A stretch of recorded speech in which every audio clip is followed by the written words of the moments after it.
Are you searching for the best in online black radio? Then go to blacktalkradionetwork.com, helping you filter through the noise. Real talk, black talk.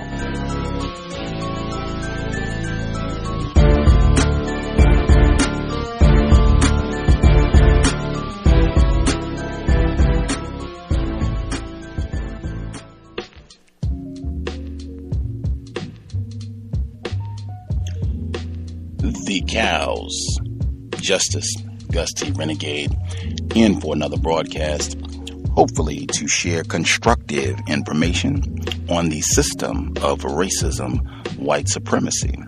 Today's date, Friday, June 6th, 2014. So I have been told. This is our 9th study session on Mr. Ayi Kwei Armah's 2000 Seasons. We are picking up in chapter 6. Hope folks have been getting constructive information from the text, enjoying the reading, hopefully learning a few things here or there. We're going to see if we can wrap things up today, so we're going to go ahead and get started because there is not enough. If we did our normal portion of reading, there would be very little left for next week, like not even a half of what we normally do. So we're going to try and just do a little bit more today so that we can finish up and move on next book for next Friday. With that, we will go ahead and get started. Mr. Ayi Kwei Armah, 2000 Seasons, Context of White Supremacy.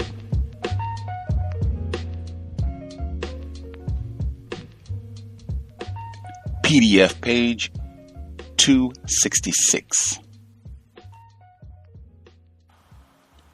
Kamuzu's most disastrous habit was his affection for the sound of cannon. We stood against this craving of his, but when in the end he won his way, he shot cannonballs into the air on the most ridiculous of pretexts.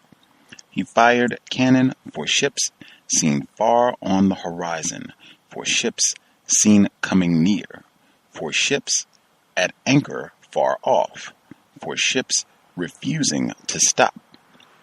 Often Kamuzu shot cannonballs to express his anger against the king, the princes, and the parasites of Poano for old wrongs they had done him. Sometimes he fired cannon for no other reason than to indicate to the world and to the sky above that Kamuzu was pleased with himself that moment. We watched this tremendous squandering of gunpowder and grew anxious. We knew no one who could teach us how to make it. Our best hopes lay in keeping large quantities of the potent powder stored. From the first day, we had made plans to remove powder, guns, and bullets from the storerooms of the stone place to our own half-circle of hidden places. It was now necessary to accelerate these plans, to remove in days only quantities of arms and powder we had hoped to move in the passage of whole moons. Secretly, yet at great speed, we did the moving. A few only among us were needed to keep Kamuzu's small mind asleep, for in the passage of these days all he required for his happiness was his person be subjected to endless praise. We took turns composing, took turns singing the most extravagant praise songs to Kamuzu's vanity, while every night secret lines of our women and men carried what we needed out through the smallest of the gates in the back wall of the stone place, across shadowy open spaces, across the groves around Poano, and to canoes waiting on the neglected arm of the long lagoon, Asi. What spurious praise names did we not invent to lull Kamuzu's buffoon spirit. Ozagyefo, Kantamanto, Kabiyesi, Sese, Wingevunvu, Odumfua. Dishonest words are the food of rotten spirits. We filled Kamuzu to bursting with his beloved nourishment. What we removed from the stone place we hid not in any single discoverable place, but divided among the 7 secret places we had prepared, going from Ulamboka's cave in an arcing journey ending in the 5th grove outside Anoa. 30 days we had in the stone place before Kamuzu's greed and his vanity turned to treachery, and we planned our withdrawal. In that time we took powder in 170 kegs, 50 small, the rest each of sufficient weight to give carrying work to 2 adults. 300 guns we found in unopened boxes. We took them all. Bullets and their containers we counted in the thousands and hundreds. Those we also took, hiding everything in the nearest secret place. We found time later to divide guns, powder, wadding, knives, and firestones among all 7 separate hiding places. But what winds of breath we wasted reasoning with Kamuzu in the days before we had made a firm decision to abandon him to his headlong doom. Kamuzu thought we should aim to keep the stone place permanently. He even called it, after the manner of the white destroyers, his castle.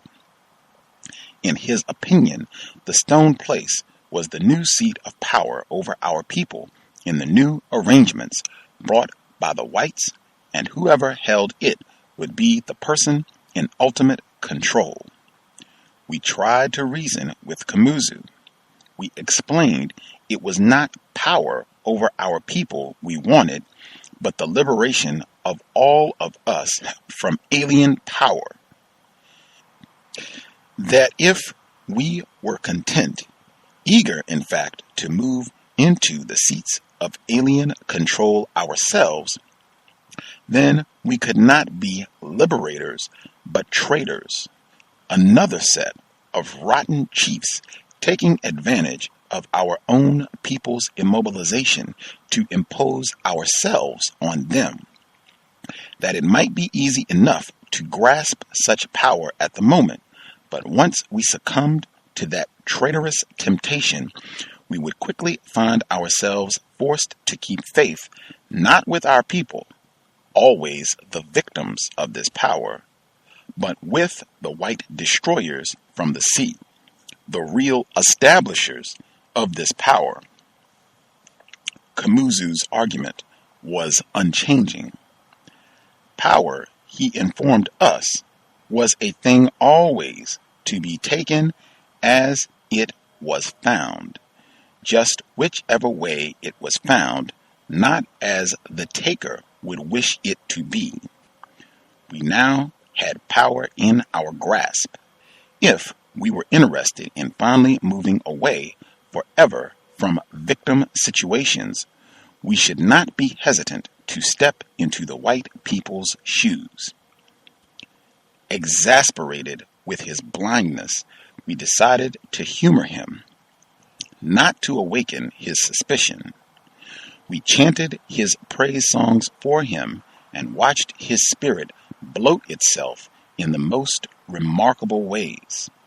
Kamuzu ordered the lighting of 30 special torches at his table, for like a destroyer, he had taken to eating at their table every night, torches not placed against the walls, but held by those slaves of the stone place who, trusting us in the first days, had not left for their homes with the others, but had stayed in the hope a new day was coming. To soothe him while our work continued, we chanted more elaborate praises, but his vain appetite only increased with satisfaction. Ozagyefo, courageous, skilled one who arrives to pulverize the enemy just when the enemy is exulting in imminent victory. Mzi, wisdom's own keeper. Kabiesi, leader of men. Kantamanto, faithful one who never broke an oath. Mtegasi, what a multitude of things would remain unrepaired, forever broken, were it not for you. Katachi, Commander Supreme. 30 such resounding appellations Kamuzu accepted for himself with overflowing joy. Nor was he satisfied merely with our proffered services as praise singers. The buffoon must have suspected some humor in our chanting. He found an old singer with a high, racing voice to sing for him, and a hireling drummer brought from Poano beat out the words on mercenary skin for his flattery. When he was not steeped in self-flattery, Kamuzu raged against us for our continued hostility to the white destroyers. In his new day of power, he said he had discovered something we could not know about in our deep ignorance, something he called diplomacy. Kamuzu began to send our invitations to the parasites of Poano and others from nearby to share his meals with him. It was these feasts he used to begin secret contacts with the whites, with the King Atobra and his courtiers. To him, these were beginnings of alliances between one great man of power and other men of power, secret pacts designed in the end to drive us out of the stone place and to keep Kamuzu supreme there, a black copy of the head white destroyer. Kamuzu pacted with the parasites he ate with to contact the white destroyers and indicate his willingness to enter a partnership in trade with them. The white destroyers proved most agreeable, provided only Kamuzu would promise to find ways to get rid of those the destroyers called troublemakers. Us. Kamuzu indicated he would like to, but could not. The white destroyers and the princes and the parasites sent Kamuzu a message. They would be willing to help him if he would be willing to help them. Kamuzu asked them how.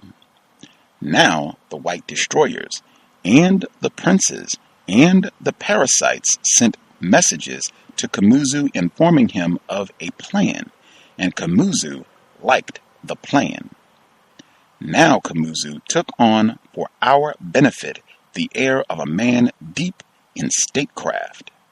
There was nothing we said to him that was not naive, even the little we did choose to say. The night of betrayal came and found us ready.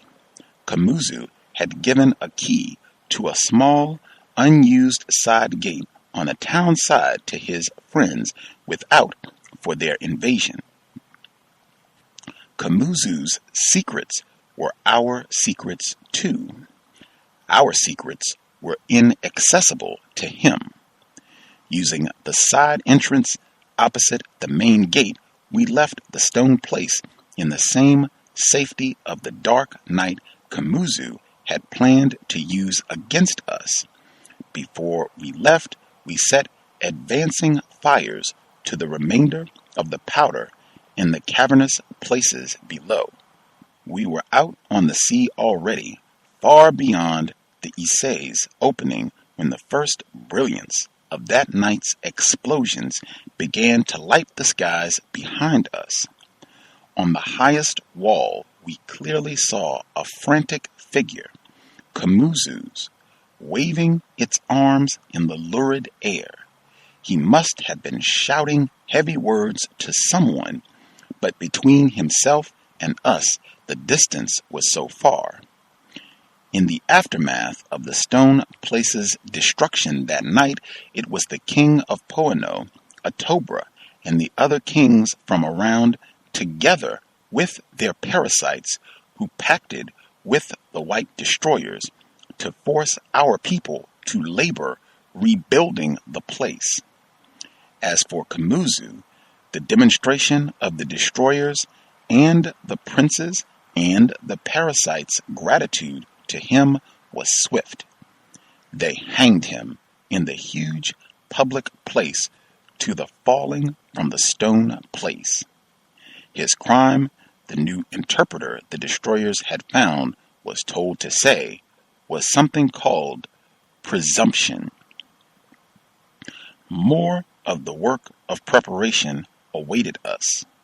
Work for minds, work also for bodies. Juma taught us silent motion, flat movement along the earth, making impossible the upright killer's aim. He taught us the arts of hiding and the art of choosing places best for the trapping of unsuspecting pursuers. He taught us to fight impatience, not to shoot until we were absolutely certain of our aim. More than all this, he taught us. He taught us how to keep sudden sorrow at the death of a companion checked till each battle was over and fallen friends could be buried, those merely wounded given to the healer's care. He taught us to kill in ourselves the spurious, impetuous courage that urges the fighter to spectacular personal deeds carrying more risk than usefulness. He taught us the frailty of small groups, taught us to move always in overwhelming numbers against small groups of our attackers, then to disappear, to seek another insufficient group and wipe it out. Isanusi also taught us. His teaching tended to matters of the soul. Isanusi spoke to us of the need to persevere even in the present triumph of the white destroyer's road. He spoke to us of the possibility, terrifying in the absence of deep thought, that the white destroyer's domination would grow even heavier, lasting beyond our individual lives, swallowing up whole generations before at last their glaring day was ended. He spoke to us of the constant need for thorough preparation before each new piece of work, the gathering of truthful news concerning the destroyers, the support they enjoyed from the princes and the parasites, the numbers of their askaris, the quality of their weapons, and the nature of their intentions. Above all, Isanusi reminded us that all we did would be nothing, less than nothing, if we forgot the way away from which all action is waste motion, if we forget to seek the people's understanding first. After preparation of the body, after the mind's preparation, we were again ready for the continuation of our work, ready for motion tending toward the way. Purpose lends wings to the traveler. To them, that know their destination fatigue is a brief stranger merely passing in the glare of day. We have ranged far, farther than the cave to the falling, farther in that direction even than all the lands of Ulamboka's knowledge before he came with us. We have traveled in the work of our one purpose, farther to the rising than the last station of the white destroyer's ship of death.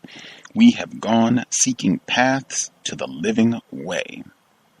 But of the 1,000 days of work behind us, which shall we call back for remembrance now?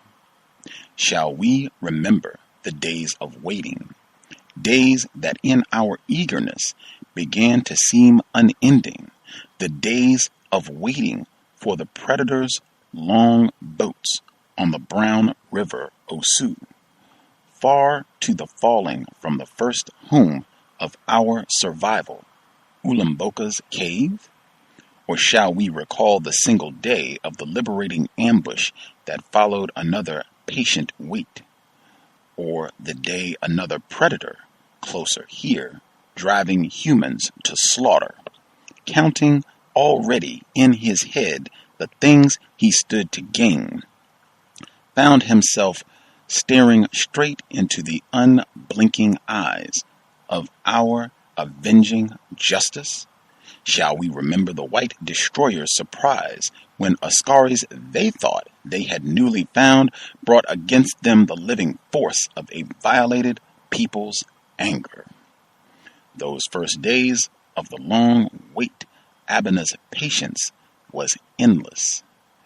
Weariness made the greater part of us prone to impatience, but Abana went about the work of preparation, completed, repeated, perfected each necessary detail, and always, even after the 7th day of unrewarded waiting, her voice carried the same message.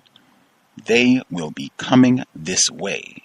They have no other route. That we knew well enough.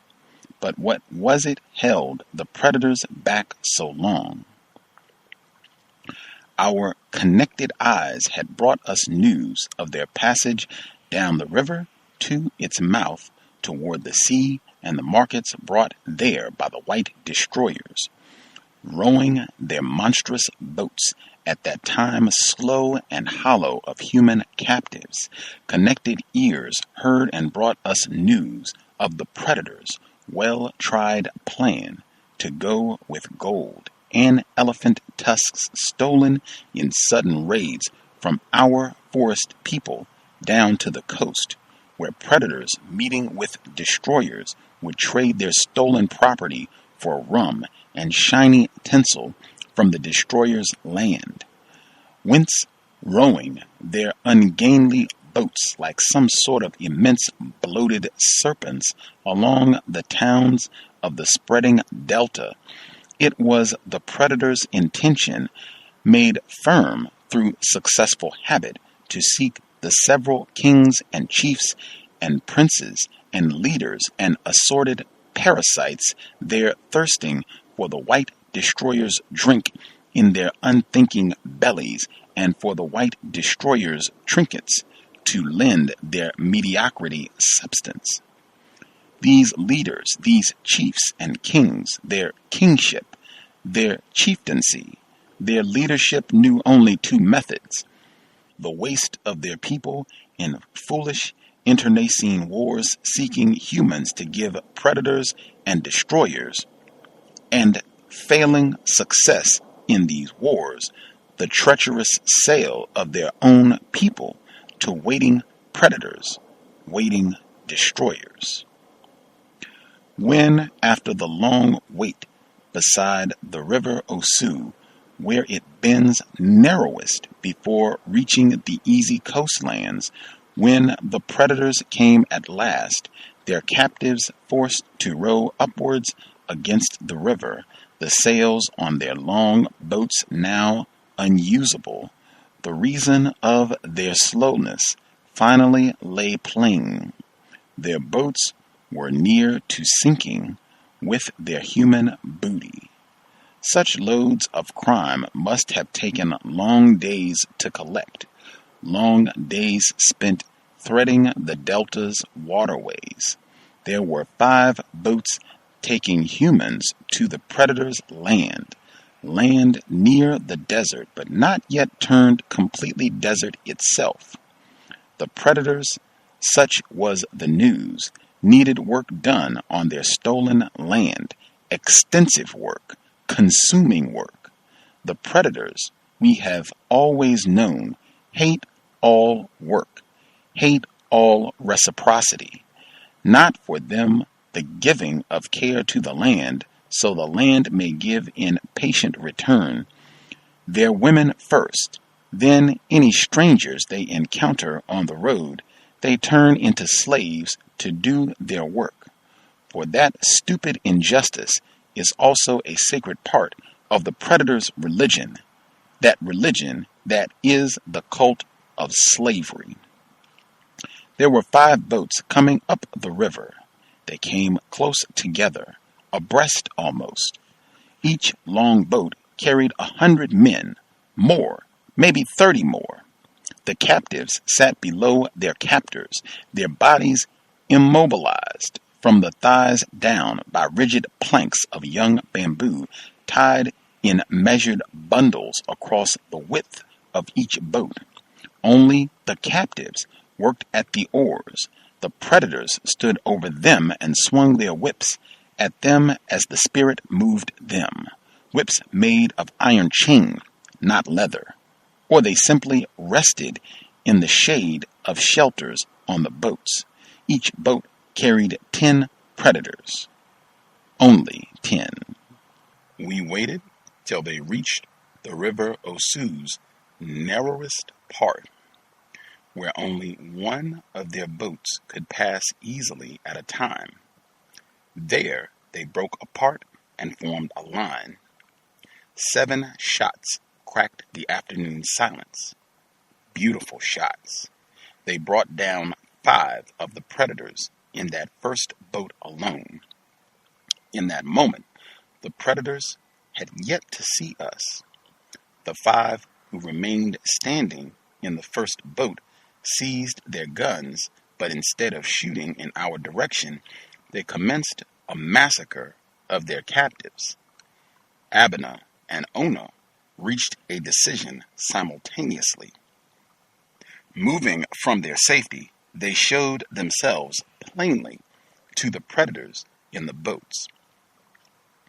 For Ona, the decision was close to fatal. The first predator to see her took swift aim and shot at her. It was an expert's kind of shot. Ona fell toward Abena. Abena went down beside her and held her flat against the earth till Sobo and Nsa reached them with help, crawling on their bellies to keep under the predator's deadly fire. Now that the predators could see us, they turned from their captives and aimed all their guns at us. Surprisingly good, the predators were at marksmanship, but they were on water, caught between the river's pinching banks. We were on firm land. The first boat reached the left bank first. Only 2 of the predators were left alive on it, and already they were bleeding so profusely it was clear they would not see another of their Allah's days. It was work of extreme difficulty reaching the first boat. On the others, the surviving predators, 3 were left on the second, 6 on the third, 2 on the fourth, 4 on the fifth, placed themselves next to the rowing captives, using them as shields. We could not continue shooting. Any attempt we made to reach the stranded first boat would expose us to the fire from the surviving predators. It was the captives themselves who ended their captors' hope.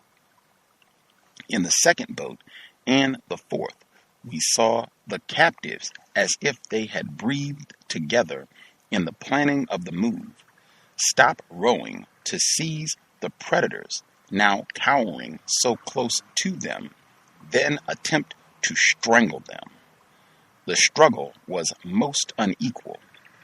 The captives were fixed to the boat from their waists down, and only two could join strength against their fully mobile captors at a time.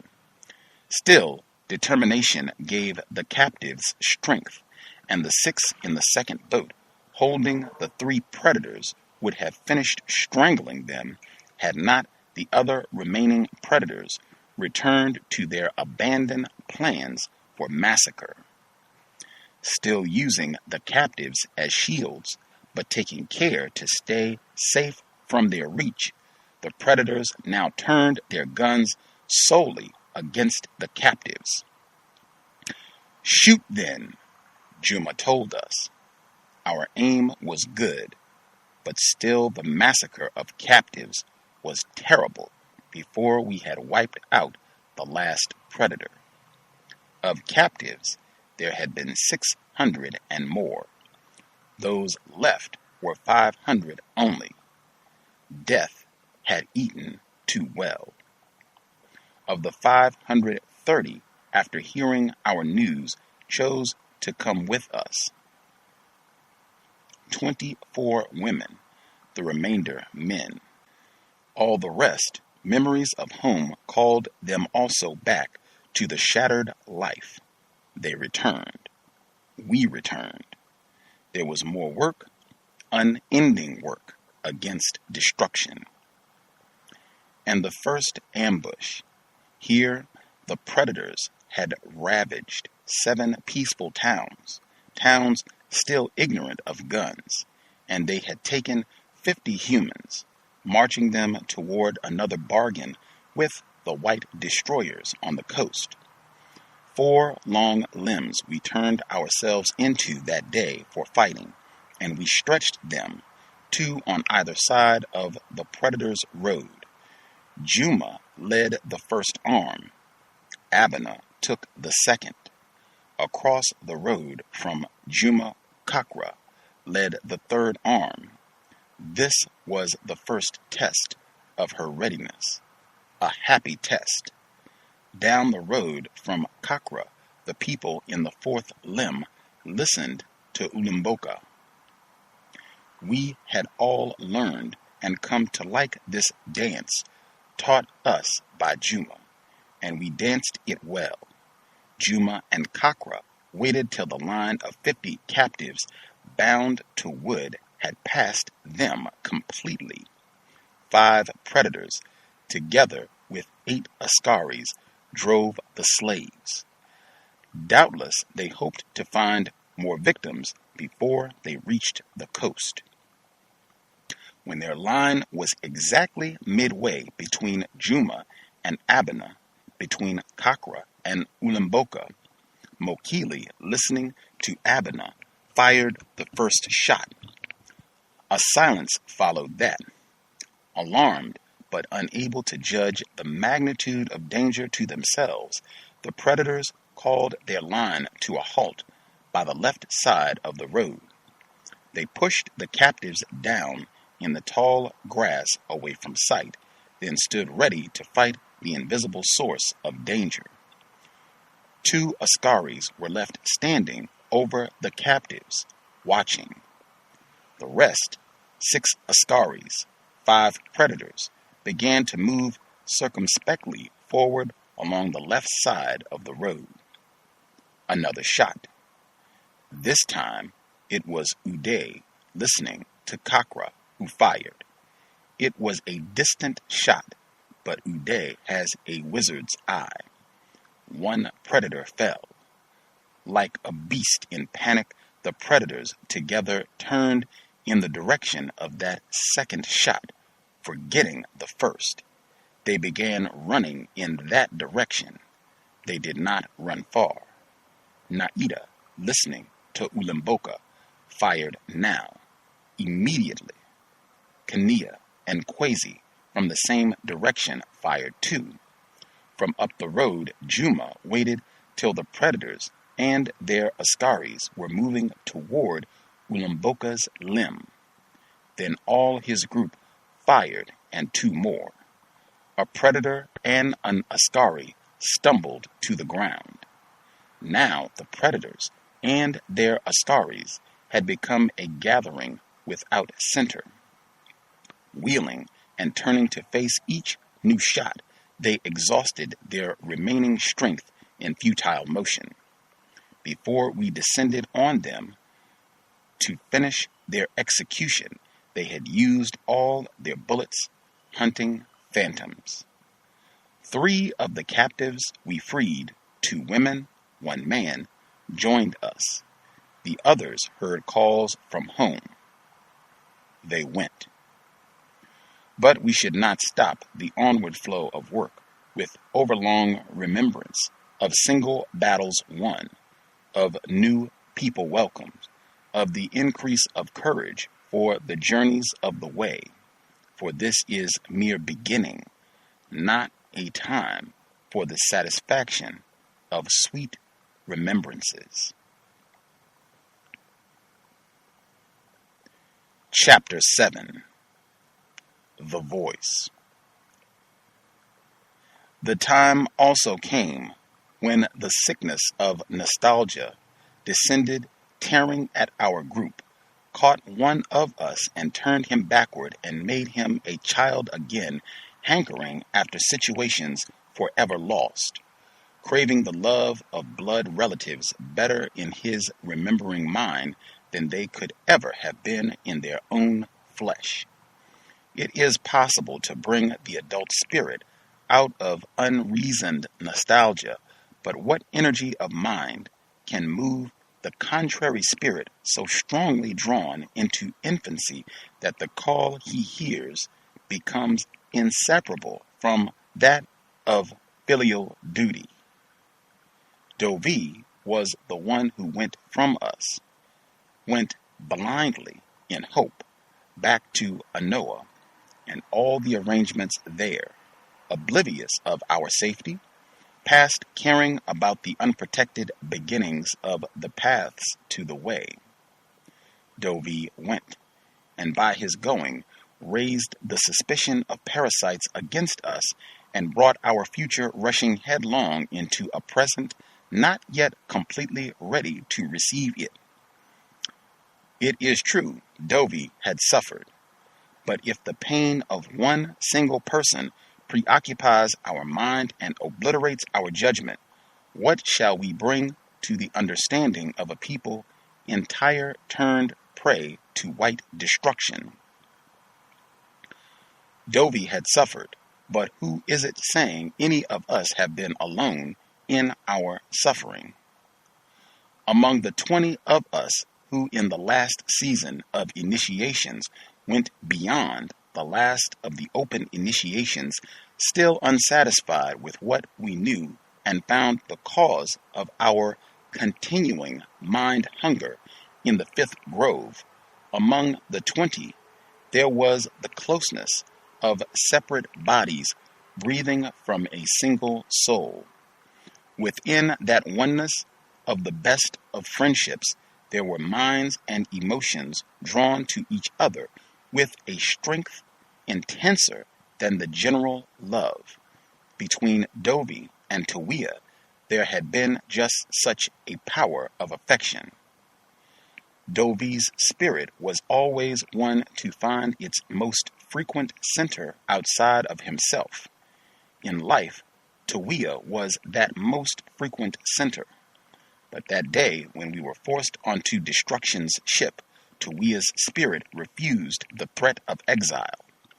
John, the zombie eager to do the destroyer's slave-driving work, together with his master, the destroyer, killed Tawia at the rock that searing day, and Dovi himself, his head was cracked with a whip's heavy butt. Dovi's body recovered, but his spirit never came out of the despair of the bereaved, for the balance of his spirit was gone with Tawia. Without her, his will became a mere wavering thing between the things the growing adult knew he should do and the enchanting comfort of infancy, remembered blindly as a time of love unmixed. In Dovi's wavering, he was often overwhelmed with a massive feeling of his own ingratitude, a sense of having abandoned the providers who had sweetened his infancy. Reasoning words of persuasion were mere impotent air before the strength of his feeling. The safety of other seers, other hearers, the longer keeping of the utterer's secrecy, so necessary in the time of our preparation, none of this had any force against the push of Dovi's deep nostalgia wearing duty's face. The day came when Dovi broke his usual silence and told us he had made up his mind to go. No one tried any more to turn the spirit whose urge was now so clearly, so strongly away from us. No one tried any more to remind Dovi of our continuing need of the protection of secrecy until full preparation should give us necessary strength to move harder against destruction. One of us only, in momentary anger, said it was our duty to our own survival to force Dovi to remain. Abena talked long against this anger, and Isanusi gave her words support. Better, they said, better to lose the whole advantage of our secrecy. Better to forego the hope of completely surprising the destroyers again together with their zombie allies among our people than to keep an unwilling soul with us in our work, blasting our necessary unity, negating our strength. The spirit straining to go from us, we should let it go. We left Dovi with the knowledge of our acquiescence, left him to himself. In 3 nights, he was gone. Fragile indeed the strength, small the quantity, low the intensity of energy springing in the mind alone. Against it, how potent, how huge, how crudely powerful the energies surging from the body's blindest needs. How should we rail against Dovi's dangerous weakness as if it were some peculiar crime of his lonely self? Many still within their minds recognize what is good, what they would want to do if their body's demands, if the needs of the stomach and the more constant needs of the heart, if these heavier needs were not of a kind always to overwhelm the mind's most beautiful recognition. If Dovi was not ignorant, his mind knew the possibility of the way, saw the inherent beauty of a new life lived together with other minds dedicated to finding paths against the white destroyer's road, against the white promise of our perdition.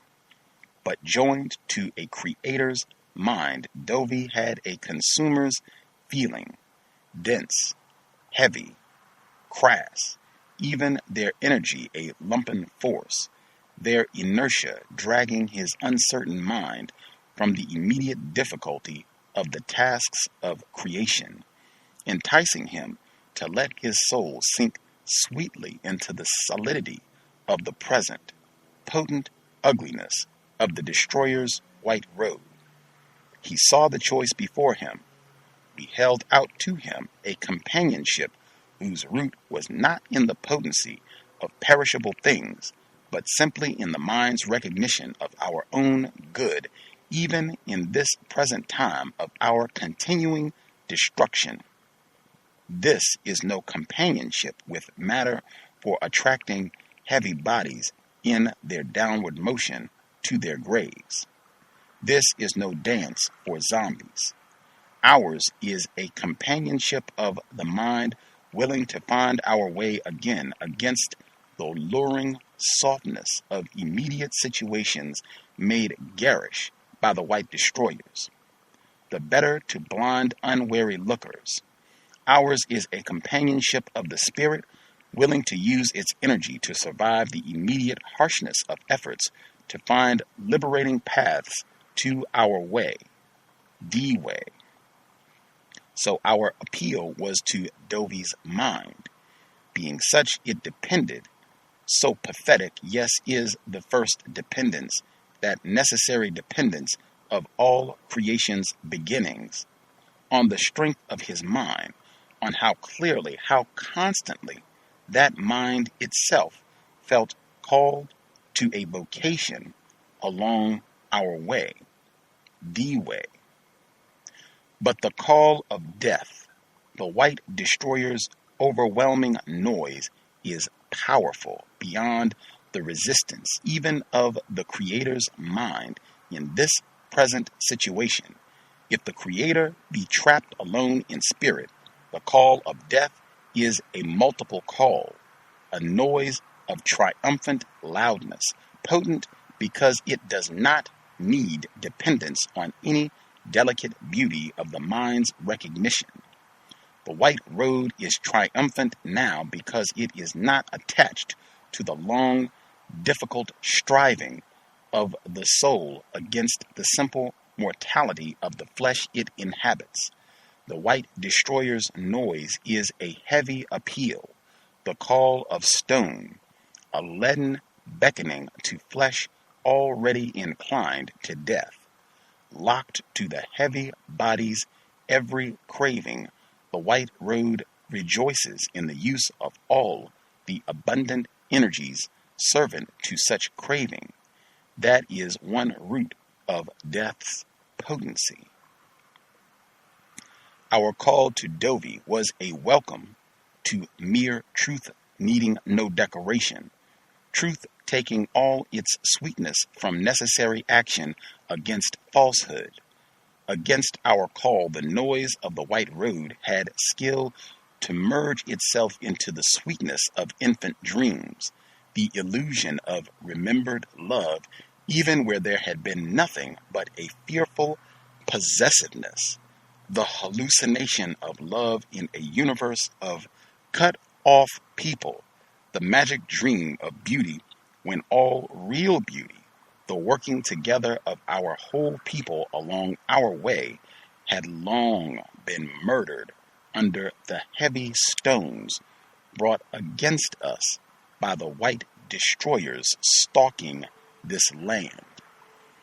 The perception of beauty is so dependent on the soul's seeing, on the soul's hearing. A shrunken soul, shrunken from the way, may see the disaster of families cut off from other families around and still think their fearful huddling together against others is some kind of love, not hate made visible. Shrunken souls turned from our way may see the frightened efforts of lone men, lone women, lone little blood groups to survive in surroundings turned dangerous by the white destroyer's instruments of triumphant hate. And in their shrunkenness, such souls can call the disaster beauty, call it love. For souls reduced near death can see beauty even in the triumph of ugliness itself, can see love in all-pervading hate. So far is their vision cut off from any truth, so far are they from the way. We depend on no such potency. No illusions brought us here. None support our work. We offer none of the comfort destroyed minds finds in lies. We could not hold Dovey back, for his soul was open only to the loud shout of tired blood. My mother, as if in this whole universe there were no mother but his particular mother. My father, as if he were the only son, his father the only father in the world. My family, the selfish desire of the cut-off spirit was so strong in him. So in the end, we did not try to keep him away from his desire, not even in consideration for the safety of our work after we were certain of his soul's direction. Our way is not a road for unwilling souls. The way is not the road of coercion. What we could do in the knowledge of Dovey's going, we did. The places we had shared with him, we took care to make safe against surprise. Where defense was uncertain, in case of attack, we abandoned the place completely. A guard stood awake along each possible path to our secrecy while we hastened the work of preparation. Of Dovey himself, what more is there to say? Idawa went to Anoa. On her return, she brought us saddening news only days after Dovey had gone home, thinking he could stay peacefully in that particular enclosure. He had expressed no desire to see anyone, anything beside the circle of his particular blood family. It was this blood family itself that worked his betrayal. How? What a shriveling there has been in the spirits of our people. What a destructive fragmentation of our soul. Hear this, Dovey's father, and his mother too, it had been their long hope to see their son grow into something to ensure their survival in spite of everything, their private comfort, just so short, so mediocre, so normal their vision was. After the King Koranchi had sold us to destruction, Dovey's parents walked in the general ignorance of our real fate, and they felt keenly the sorrow of the bereaved. That sorrow, it grew gentler with the flow of succeeding days, but the fear of hunger, it grew greater, not less. The king, on the advice of the flatterer Odumfer, did a clever thing. Pretending ignorance of our fate, compounded with sorrow on our account, the King Koranchi offered all our parents the option of his support and his protection. Most, in taciturn suspicion, preferred to keep their distance from the court, but some, Dovey's loved ones first among them, had accepted the lazy offer.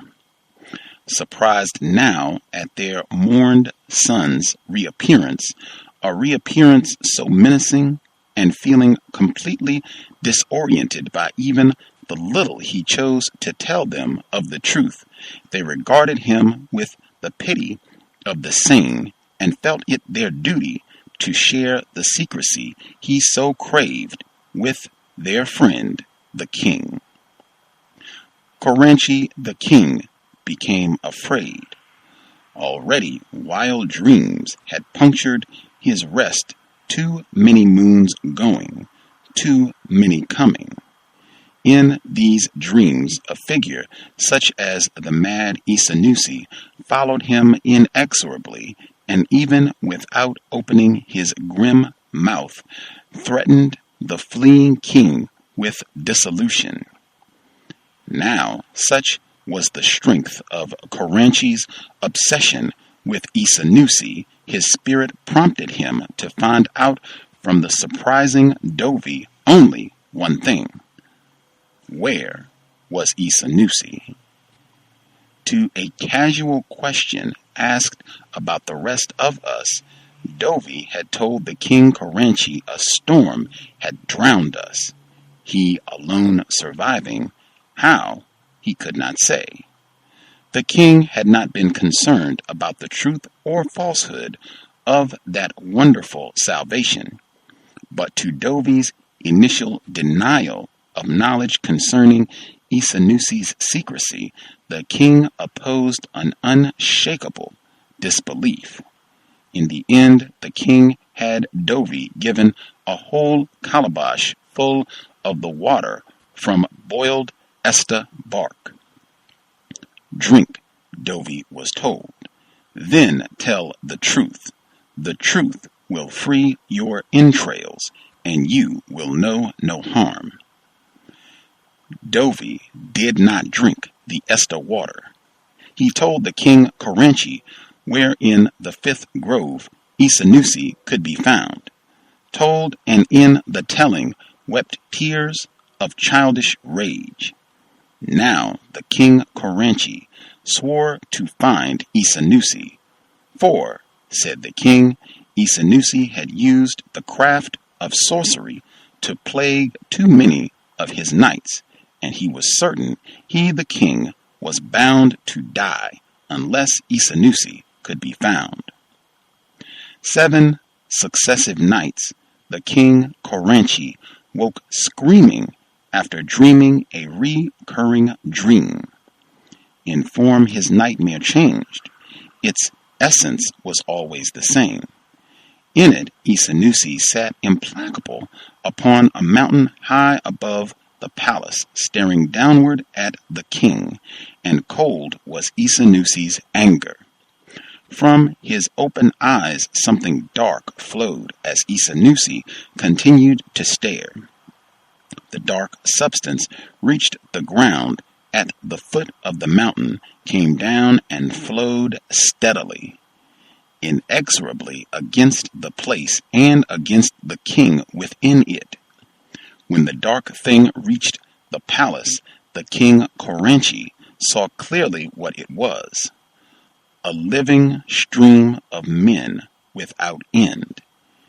Each looked exactly like Isanusi. Each approached the king in his palace with the same steady, direct, disrespectful look Koranchi had hated so in Isanusi.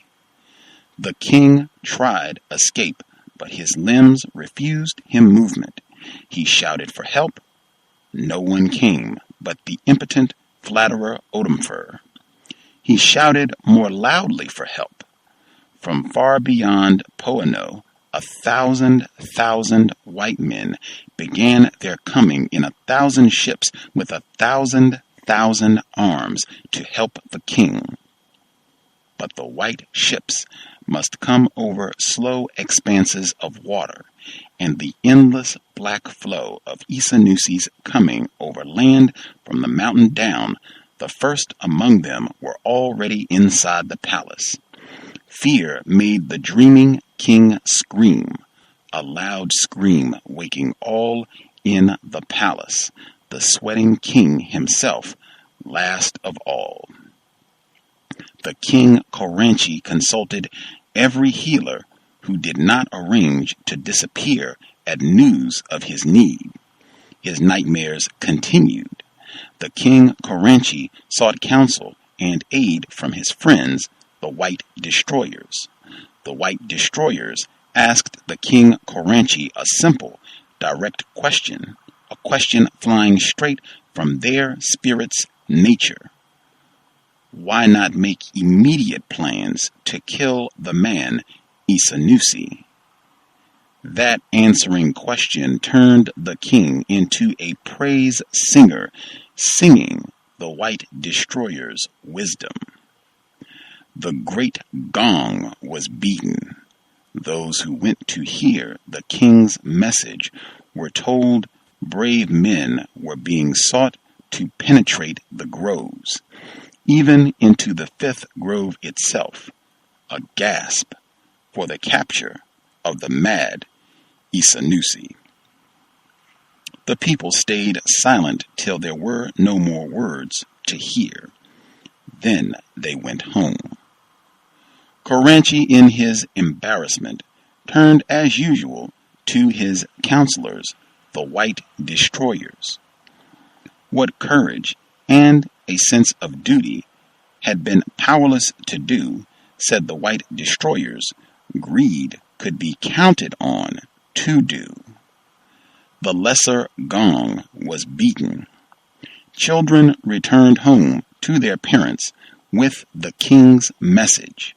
Whoever on his own sought and destroyed Isanusi and brought his head to the palace would, for the balance of his life, be given all the food, all the white men's drink he could ever crave for himself.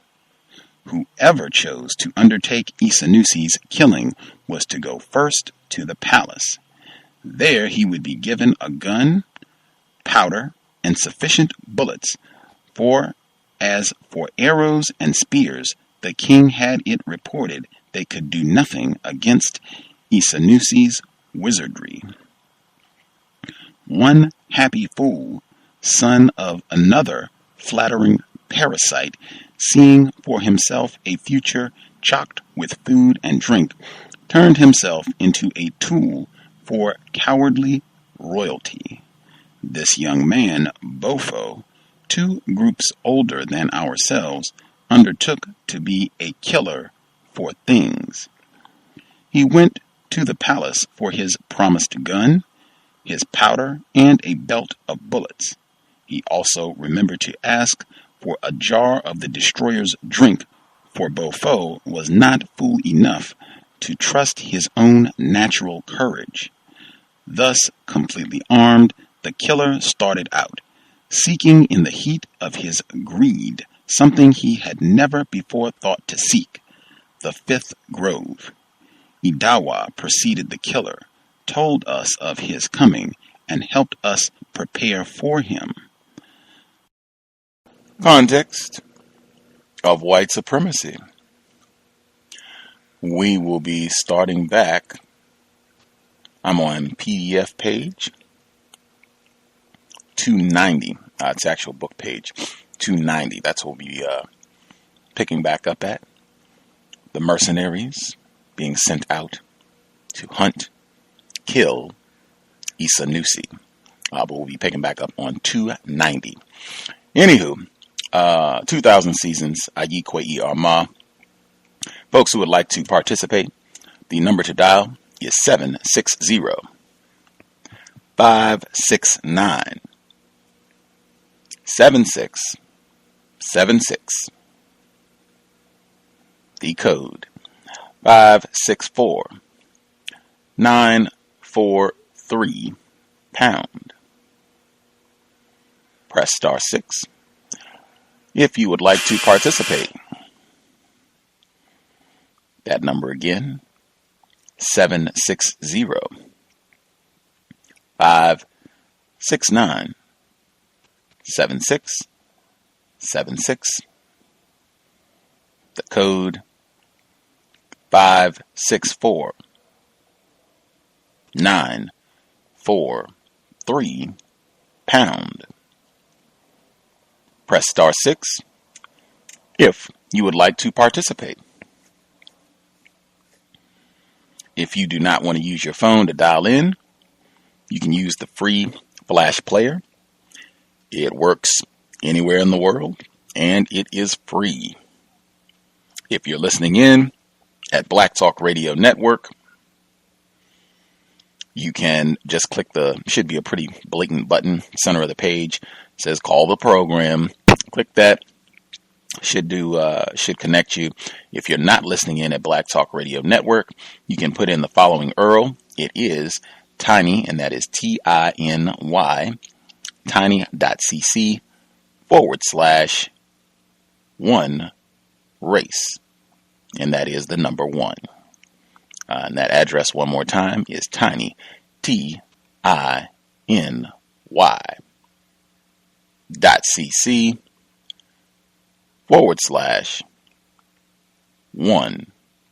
race. And that is the number 1. Put that address in.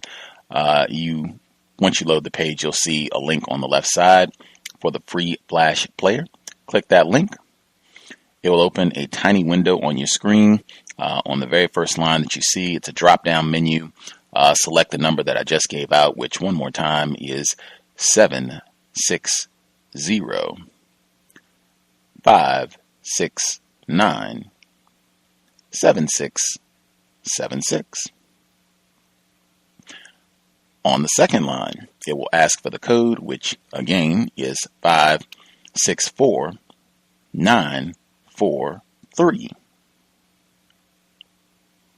On the final line, it'll ask for a name. You can type in random keys, use a nickname. If you're comfortable using your real name, that's fine too. Whatever floats your boat. Then just click the green button to connect. You'll see it at the bottom to call the program. Once you click it, you should be able to hear us live. It will sound pretty good if your internet access is efficient and quick. If your internet access is not so fast, then it will not sound so good. Anywho, this should be our last study session. I was not sure all the way up until the program started today, but it looks like we should be able to wrap this up today. I was just trying to decide, because if we did our normal portion, there'd be about 17 pages left over, and I figure there's no need to have a whole book study session for 17 pages, so we can just get that in today and be done. Moving forward, new book starting next week. Anywho, folks that dialed in who would like to share thoughts on the first audio segment, the folks who dialed in, line should be open. Look forward to hearing the commentary.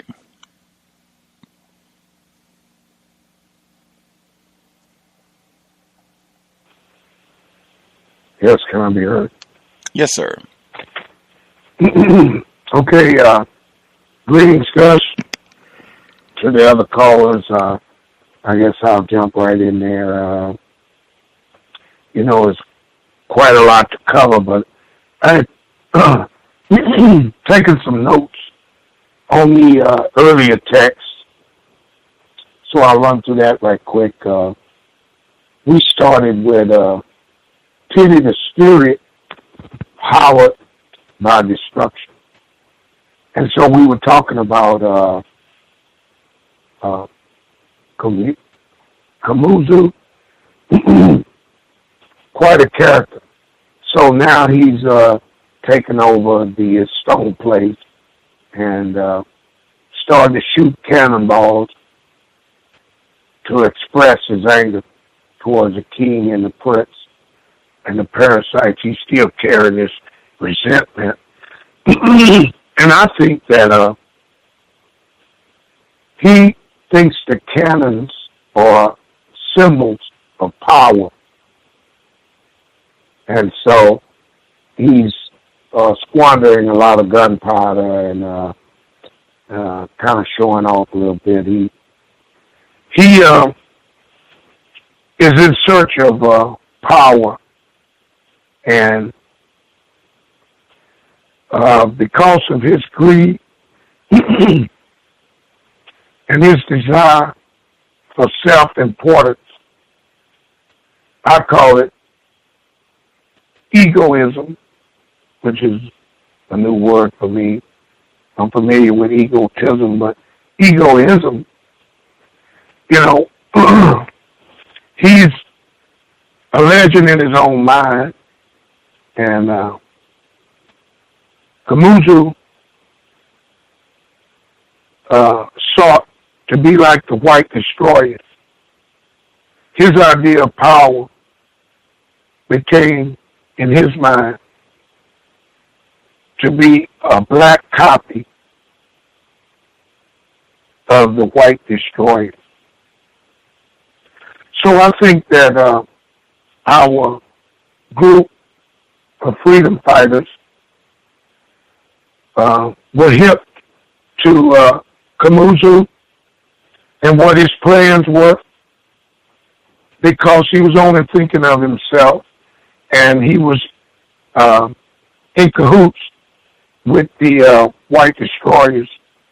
They wanted the so-called troublemakers, which brings to mind, anytime you start on counter-racist efforts, you are a troublemaker in the eyes of white people. That was the name of Madiba's movie.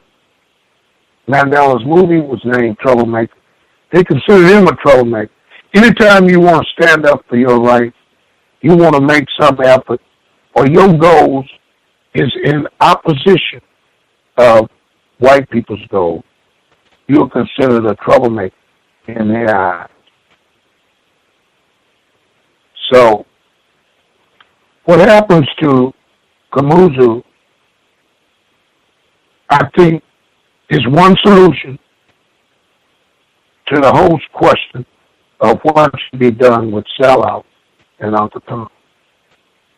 But, in my opinion, it's not constructive because it only amounts to more killing of non-white people or African people.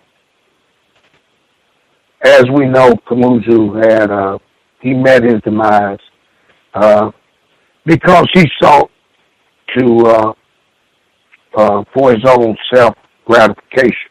As a matter of fact, he was dealing in the area of politics. He, I think the word was statecraft. You know, he wanted to set up his own power source.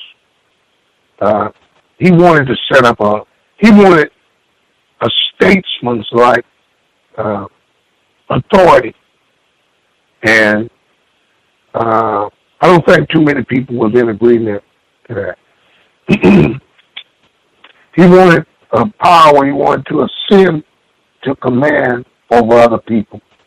And that's the area of people activity that deals with politics. So I wanted to mention about the number 7, the symbolic significance to the number 7. It is a number of perfection and also protection. And in the African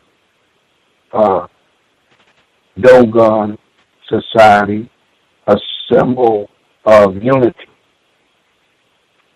I also want to bring attention to the relationships between Dova and Tawaya and Isanusi and Adawa. I see that the writer is representing love and tenderness, a unity and equality and mutual respect.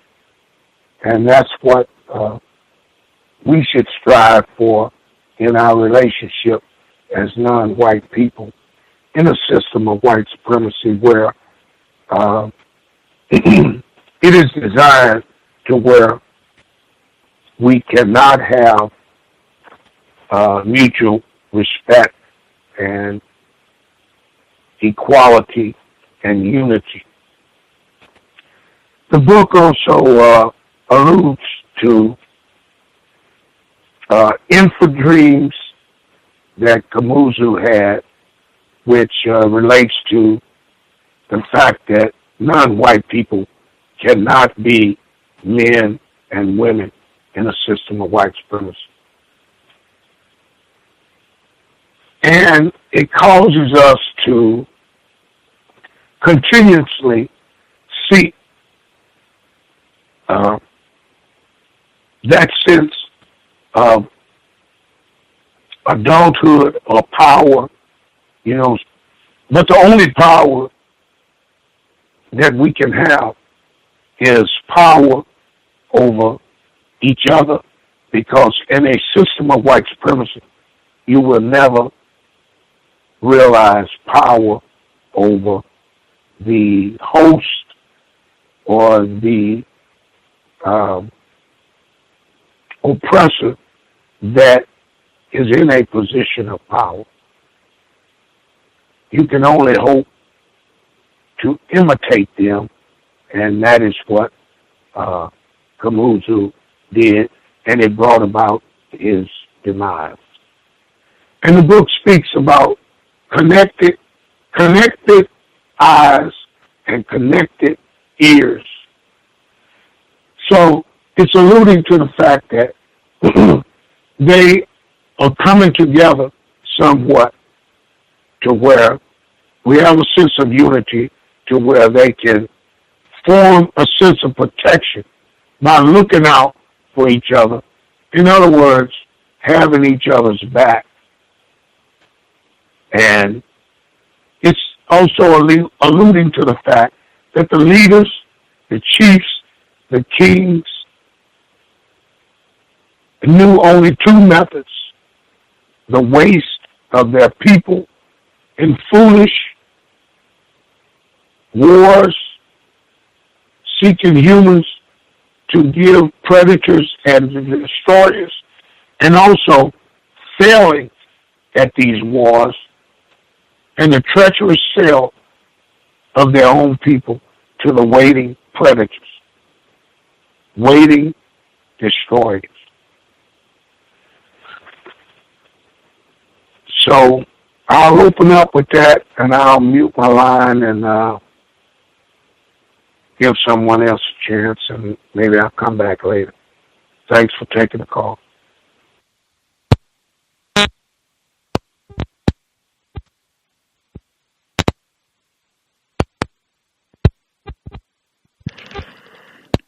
Appreciate that. Mr. Demery 4, if any of the other folks that are on the line, if they have anything they would like to share, feel free to chime in. May I be heard? Yes, ma'am. Good evening, Gus, callers and listeners. I made a couple of observations on this passage that we read concerning Kamuzu and his actions based on what Isanusi had said about him, that he was not to be trusted. In reading his actions and what he had done and how he had portrayed himself to be a destroyer and deceived himself into believing that he had the power of white people. It reminded me of victims of racism, maybe in the workplace, who are much more confused than those who are counter-racists are. Those who are much more confused, and how perhaps we should treat them like white people. That was the only thing that I thought about when I read about Kamuzu, is that he should be treated like a white person, in that maybe he should, they did the right thing. They got their usefulness out of him, and without destroying him.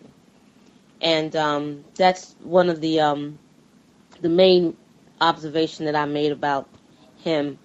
And on page 275 in the PDF, where it talks about in the second paragraph in,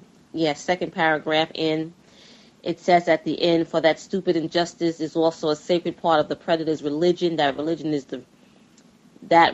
the cult of slavery." Often here on the Cows, we talk about how the religion of white people is the religion of racism, white supremacy. So I made that observation as well. That's the religion of white domination.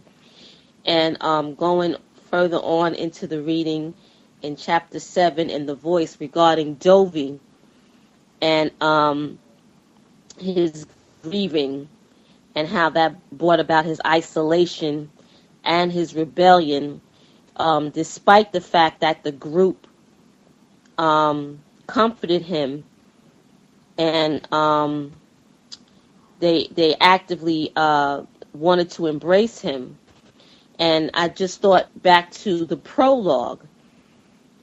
There was a part in the prologue where they talked about, where the author had spoken of how when somebody is, when they are a part of a group and when they don't see the way, when there are hearers and when there are utterers, and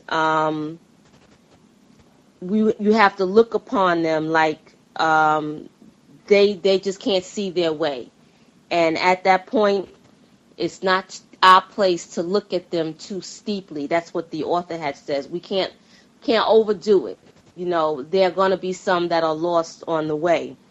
And that just I when I read that, I just kind of went back to the prologue, and I found some sort of similarities in what the author was talking about with Dovi's situation. And with regard to him speaking about, the author talking about beauty and love, and I made the observation that we kind of throw the word beauty and love around, you know, as victims of racism, in total absence of the way and in total absence of reciprocity and our connectedness.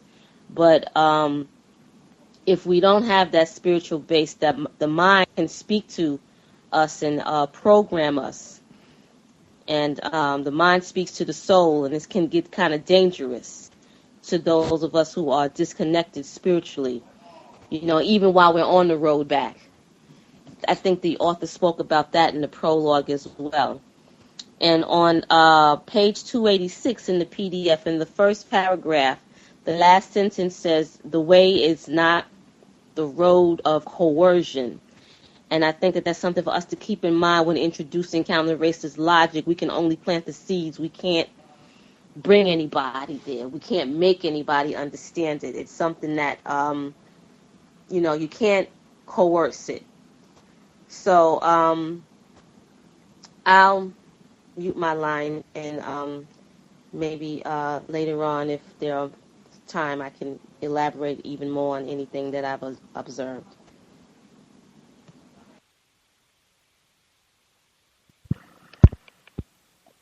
Appreciate that. Any of the other folks that are on the line had a hand up? Do y'all have any observations, things you wanted to share?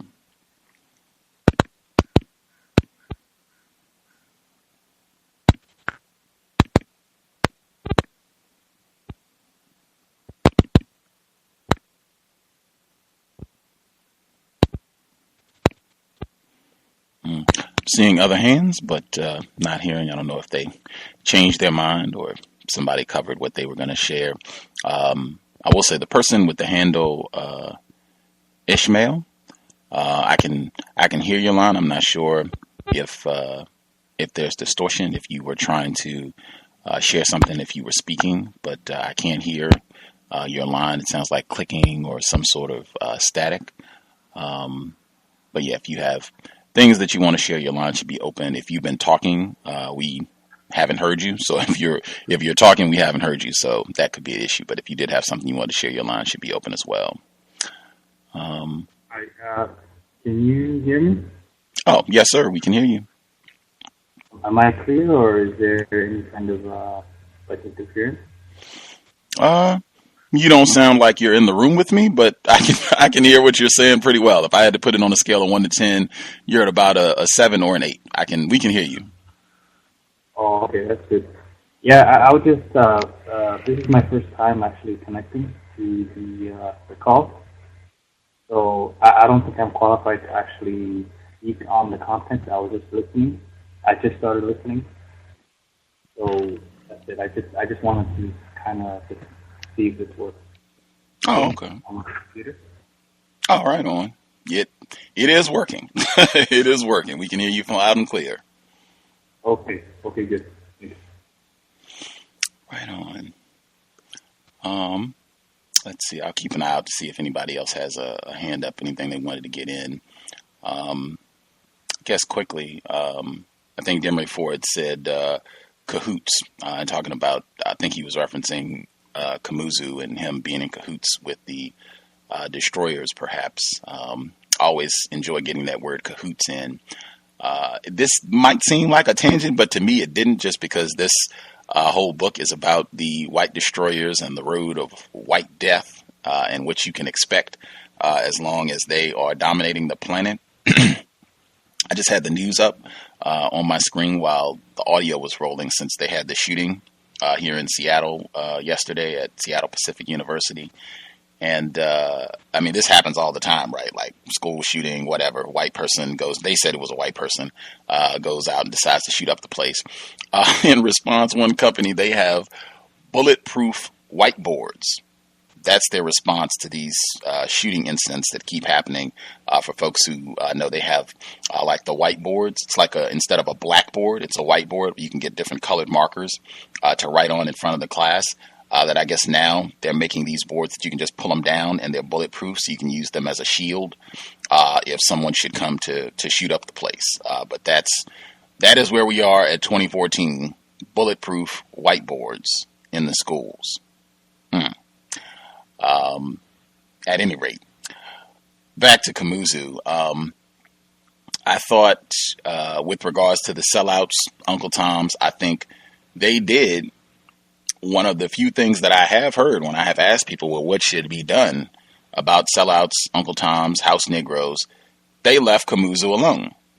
They strategized and said, we got to get away from this guy. As Demery Ford pointed out, Isanusi told us from the very beginning that he had some suspicions and concerns about this guy because he wasn't really invested in African liberation. He was not about justice. He was just mad because they cut him out of his share of the slave trade profits.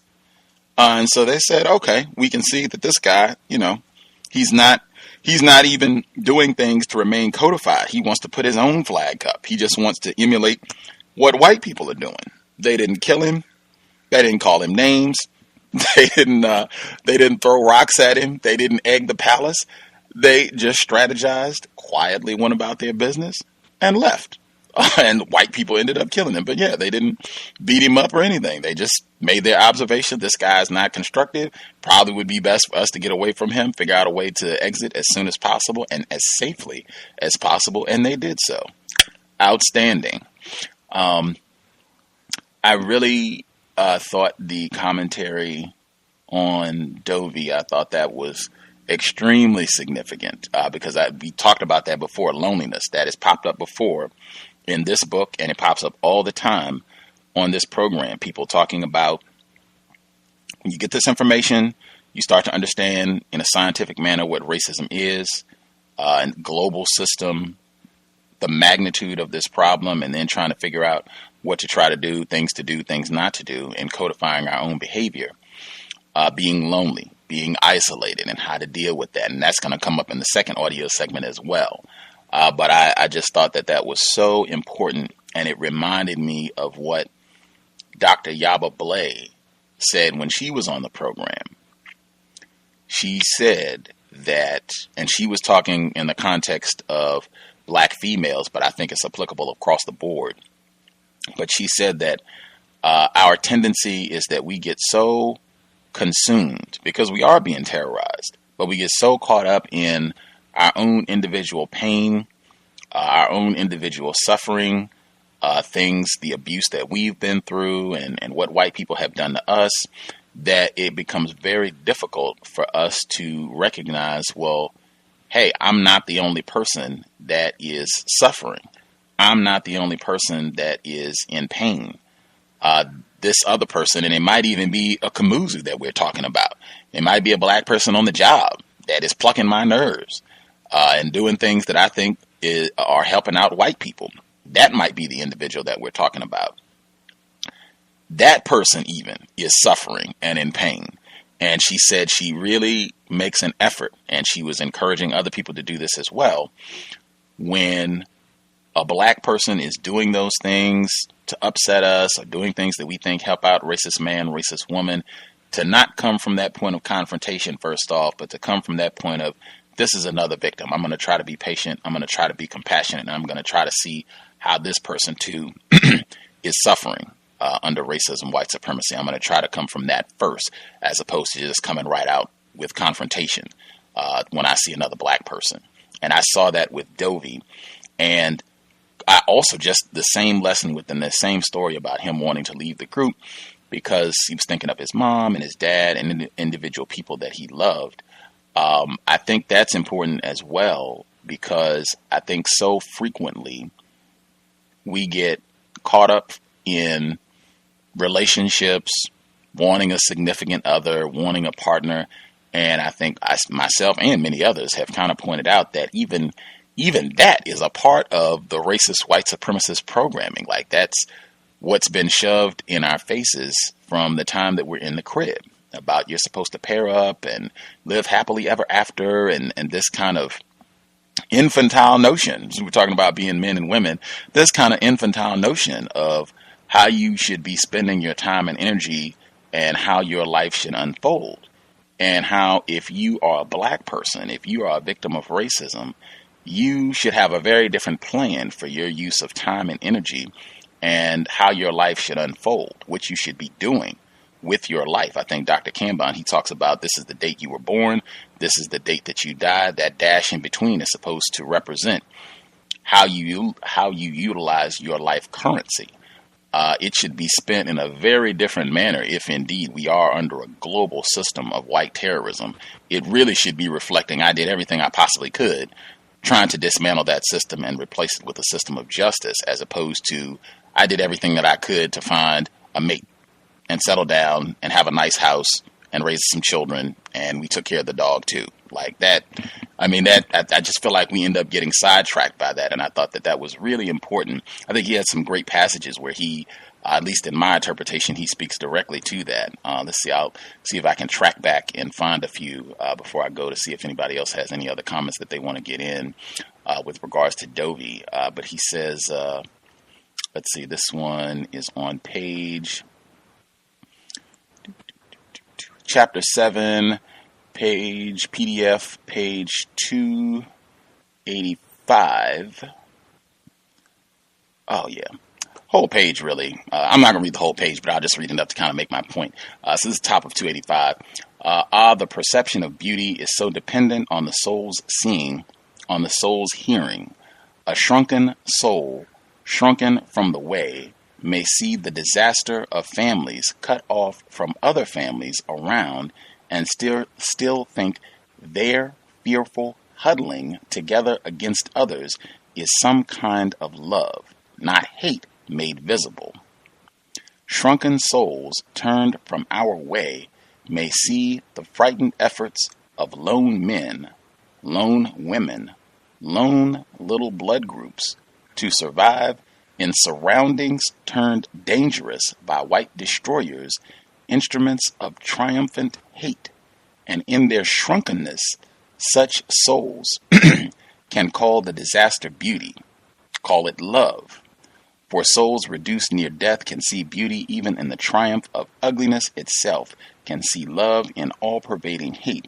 So far is their vision cut off from any truth, so far are they from the way. And he goes on. I'll read a little bit more and then I'll stop there. But we depend on no such potency. No illusions brought us here. None support our work. We offer none of the comfort destroyed minds find in lies. We could not hold Dovey back, for his soul was open only to the loud shout of tired blood. My mother, as if in this whole universe there were no mother but his particular mother. My father, as if he were the only son, his father, the only father in the world. My family, the selfish desire of the cut-off spirit was so strong in him. And then he goes on to give the passage that was already referenced about this commitment to replacing white supremacy with justice, really. Is not about coercion, that people have to make that choice on their own. You can't force people to do this, which I think is incredibly important.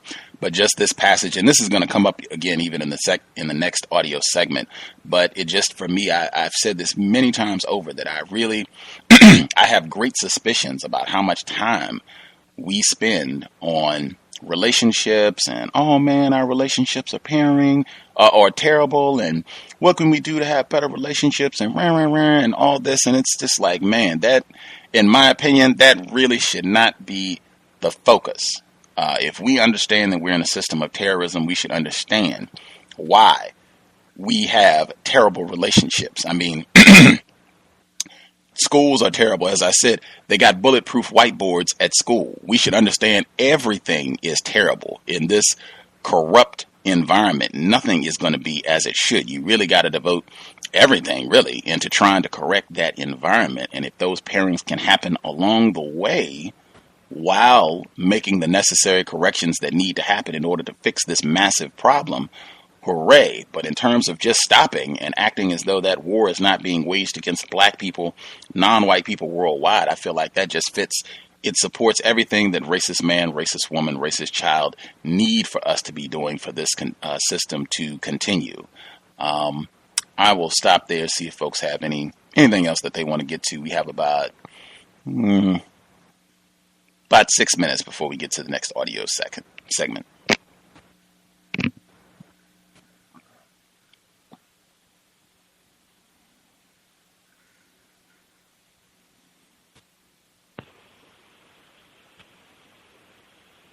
Yes, can I be heard? Yes, too. Yes, sir. Okay. One other point is the fact that Comanche had already made Isanusi a rival, but it seems as though he did not have the idea of killing him or destroying him until the white destroyers put that suggestion into his head. And it seems that they even went further than that, because when Comanche decided to use the family members of Dova to, he put out like a ransom, so to speak, and to all the family members of all of the missing group. So it's just coincidental that Dova's family members gave in to the ransom or the booty that they offered for information concerning Isanusi. And then Dova, I guess, gave information on the 5th grove on where Isanusi was. But he didn't do it willingly. He diverted the information. It's kind of like if you're a prisoner of war and they're torturing you. And so you don't want to give up the information, but now they got your family involved. And so it's the way that the system is set up. If we can't get to you, we'll get to all your loved ones. We'll torture them. We'll make it so unbearable for you till you will willingly give this information up. And so that's where Dover. But you have to realize, in a situation like that, if you give up the information that they want, you're no longer useful. So then you can be eliminated because they've gotten the information at that point. So I think that Dovey should have realized that once you embark upon a counter-racist agenda, there is no turning back. You're on the road to destroy the destroyers. It's like joining the mafia. You can't get out. There's no getting out. The only way you get out is through death. And it proved true in his case, but then he wasted time because he could have gave his life towards destruction of the destroyers. I'll mute my line.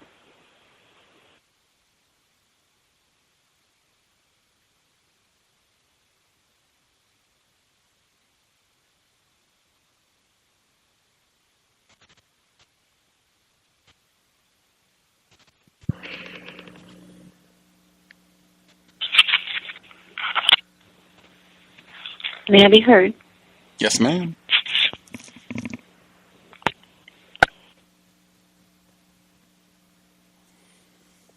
Yes, ma'am. We can hear you.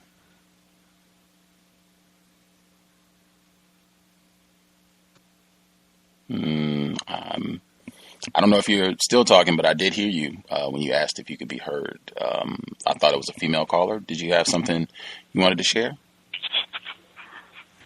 May I be heard now? Yes, ma'am. Oh, I'm trying to remember his name. I read that a couple of weeks ago. But I think that, Dovey, is that correct? No? Yes, ma'am.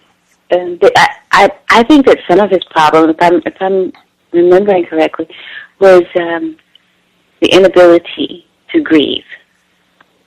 I think that when you lose someone in a traumatic situation, you, like they were saying, you really don't have time to grieve while you're in battle, and it's not as if they ever stopped, and he ever grieved, and that usually is like a state of insanity. So I think he just went home thinking maybe that might be a place to grieve. As far as I can tell, he didn't actually grieve. I don't think you can stay in a state like that indefinitely without and be normal and function normally. So that might have been part of his problem.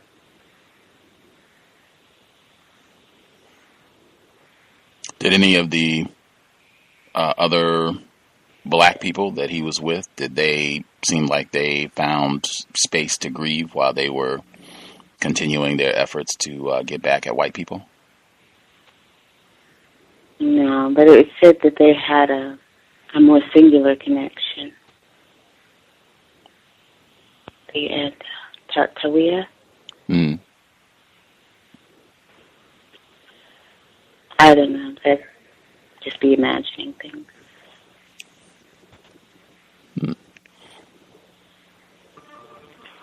I think that that's an important point because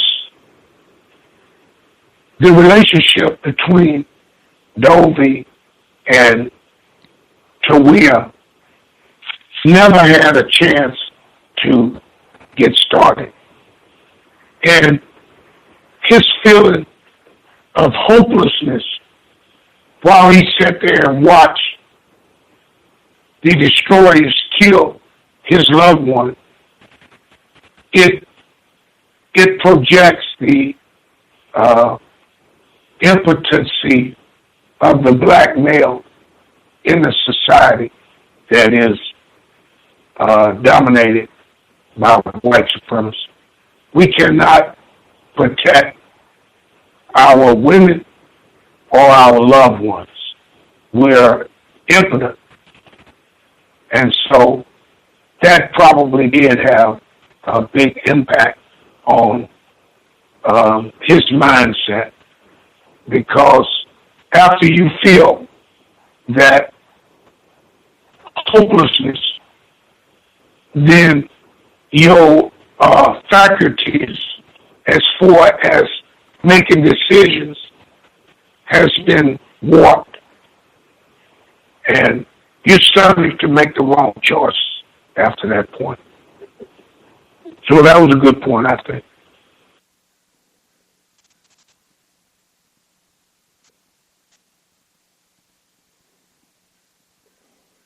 May I be heard? Yes, ma'am. Briefly to Gus's point with regard to how we spend so much time, pursuing these relationships, and I think that that's an integral strategy of white supremacy, to keep us distracted, to keep us searching for something that doesn't exist the way it profited to us, culturally, in our way. Our way is not this whole Western ideology of marriage. A lot of black cultures, African cultures, that's very, very foreign to them. So essentially, it's a strategy to keep us disconnected, to keep us always fighting with each other, to keep us searching for something that is elusive to us in this system. So I thought that was a very good point that you made. I'll mute my line.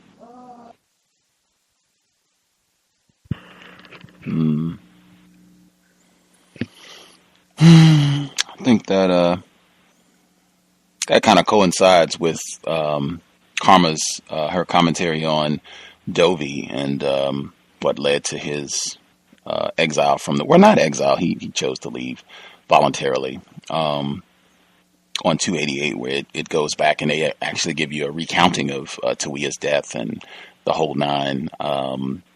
Dovey's spirit was always one to find its most frequent center outside of himself. In life, Tawia was the most frequent center, but that day when we were forced onto destruction's ship, Tawia's spirit refused the threat of exile. John the zombie, eager to do the destroyer's slave-driving work together with his master, the destroyer killed Tawia at the rock that searing day, and Dovey himself, his head was cracked with a whip's heavy butt. Dovey's body recovered, but his spirit never came out of the despair of the bereaved, for the balance of his spirit was gone with Tawia. Without her, his will became a mere wavering thing between the things the growing adult knew he should do and the enchanting comfort of infancy, remembered blindly as a time of love unmixed. In Dovey's wavering, he was often overwhelmed with a massive feeling of his own ingratitude, a sense of having abandoned the providers who had sweetened his infancy. Reasoning words of persuasion were mere impotent air before the strength of his feeling. The safety of other seers, other hearers, the longer keeping of the utterer's secrecy, so necessary in the time of our preparation, none of this had any force against the push of Dovey's deep nostalgia wearing duty's face. I think that hits a lot of the points I think Karma, as well as some of the other callers, had touched on. I think even that first line where he says that Dovey's center was frequently outside of himself, I think that's extremely important if you are going to be serious at being an attempted counter-racist soldier. You've got to be self-centered and not in a selfish sense, but just being able to remain focused on what it is you're supposed to be doing, what you're willing to do, what you're committed to do, what your counter-racist code in. That has got to be centered for you. It can't be on other people or other things, because in this system, white people can get to other people. They certainly can manipulate other things, your access to other things, and it can just really set you up to be very disrupted. And as you see here with Dovey, where you can end up being immobilized and ineffective when you are looking for having your center or having your source of guidance outside. I think with Mr. Fuller, when he says do not follow people, follow the logic. I think that even is reminiscent of that for me. But yeah, that I feel like I see that all the time, where those kind of relationships kind of lead things astray of us being as constructive as we could be in our efforts to solve this problem. With that, we'll go ahead and hit the second audio segment.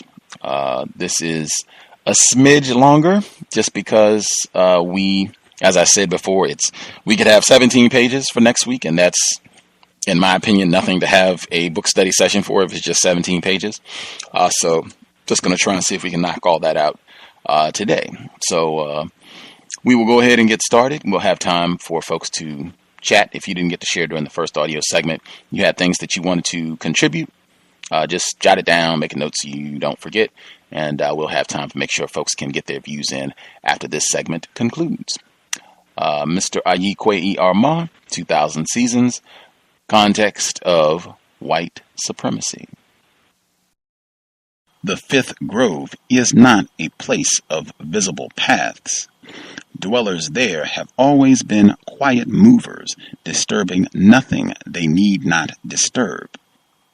Yet even here, the eye searching for easy access is drawn naturally to openings between plants, openings that would be the beginning of paths and obvious passages if others than seers, hearers, and utterers had heard the voices of their soul calling them this way. Of these openings, we selected the easiest to the lazy eye, the one that gave most direct access from Anoa. In one afternoon, we built a shelter of old, dry wood and grass, badly hidden among the trees at the grove's beginning. Under the tree closest to the shelter, we cleared a space and cleaned it, a perfect place for a tired body's rest. There was work for carvers, brief work, for the likeness they made of Isanusi did not have to be exact. The mercenary killer would not seek closeness to his quarry.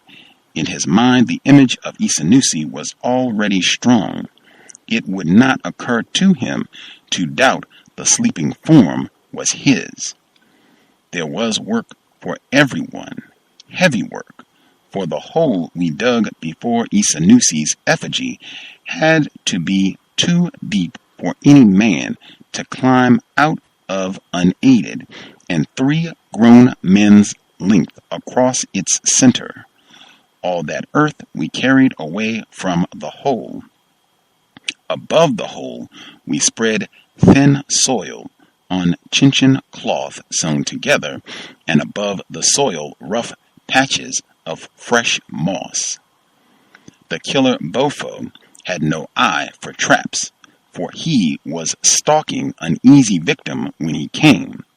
We watched him come from the second grove in a hurry till he penetrated the fourth. At the margins of the fourth, he grew more circumspect, though still reluctant to lose his headlong speed.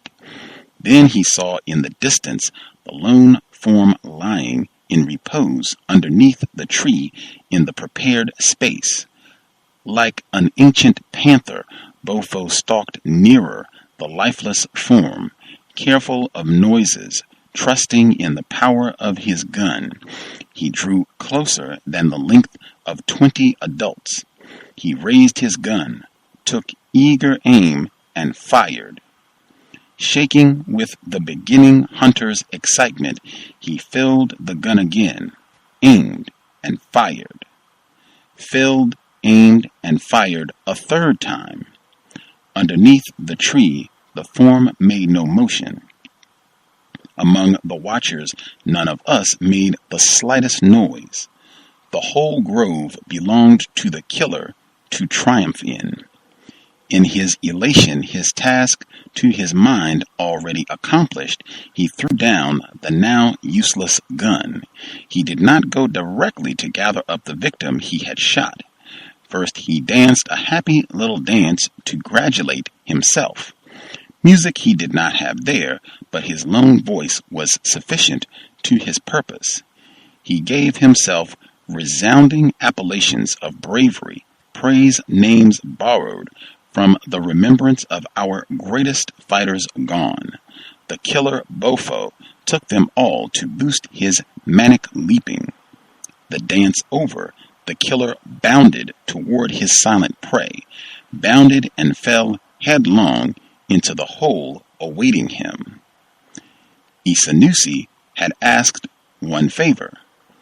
We should let him fight his would-be killer to the death. We had counseled a direct execution, for Isanusi was a thinking man arrived at the necessity of fighting, not a natural fighter who had been forced by circumstance to learn to think. Oko begged Isanusi to let the work of fighting with the hands devolve upon himself. In vain. Isanusi found our fears for him insulting, first to ourselves, that we could think we could not do without him, and to himself, that we assumed he was bound to lose against his younger enemy. Against the force of Isanusi's words, we had no reasonable answer, only our mute affection. Isanusi walked from his safety among the trees, walked till he reached the hole and jumped into it to face his would-be murderer. We ourselves, all save the watchers over the paths, we came out from the secrecy of the grove after Isanusi. When we came to the hole's lip, we stood above the two within and watched the killer and his prey. The fight itself was brief. Fear at first immobilized the killer when, after seeing the man he supposed he had killed descend into this hole after him, he raised his eyes and saw above him 70 steady, staring eyes where he had expected no humans at all. Yet despair did not sap the killer's strength. It increased it. His body, already much fuller if its growth than his mind, was gorged with the blood on anger and the fear of danger. A heavy body it was, far more massive than Isanusi's slender frame. In the fighting, the killer's aim was plain. He would fling his weight relentlessly against his prey, force him down with the sheer weight of his mass, then choke him dead. The first time he leapt at Isanusi, it was with a cry part way between fear and defiance. Isanusi, he fought like a dancer, calmly, always waiting till another moment's waiting would have been disastrous, then stepping aside and letting the killer's impetus take him past in frustrated violence. The killer turned, leaped, missed, turned again, and leaped again. He missed a third, a fourth, and a sixth time, but he did not change his aim. His hope, in fact, grew higher, for every successive miss brought his timing just a little closer to success. The seventh time he actually brought his body crashing into Isanusi's, and Isanusi had some difficulty twisting free. Isanusi stood waiting in the center of the hole. The sweating killer had hurled himself with such force he had reached the side of the hole opposite from where he had sprung. Now, turning with no perceptible rest, he charged back with fantastic force, surprising us the watchers with his speed and strength, filling our minds with fear. Isanusi did not move to escape the killer's thrust. It seemed to us he too had been surprised by the killer's suddenness. The killer's body drove itself with brute violence against Isanusi's. Isanusi fell backward in the hole, fell under the killer's massive force. This was no simple fall of the vanquished, however. In his falling, Isanusi had taken care first to take firm hold of the shoulder straps on the hunter's uniform the killer Bofo wore. Falling, Isanusi also bent his left knee and placed the foot against the killer Bofo's groin. When Isanusi's back touched the ground, he pulled hard, once only, on the killer's clothing. In that same motion, he pulled his left leg straight and upright. The killer's body sent hurtling with its own speed, and that imparted to it by Isanusi rammed like cannon shot into the hole's stone-studded side. So much violence, so much force had gone into that single throw. The killer hit the wall first with the top of his head just above the occiput. The impact went full against the line of his spine. Thick and heavy the killer Bofo's neck was, but not thick enough to save him. The string of his brain itself was snapped. A bone stuck displaced, peering through a hole in his neck, just above its junction with the head.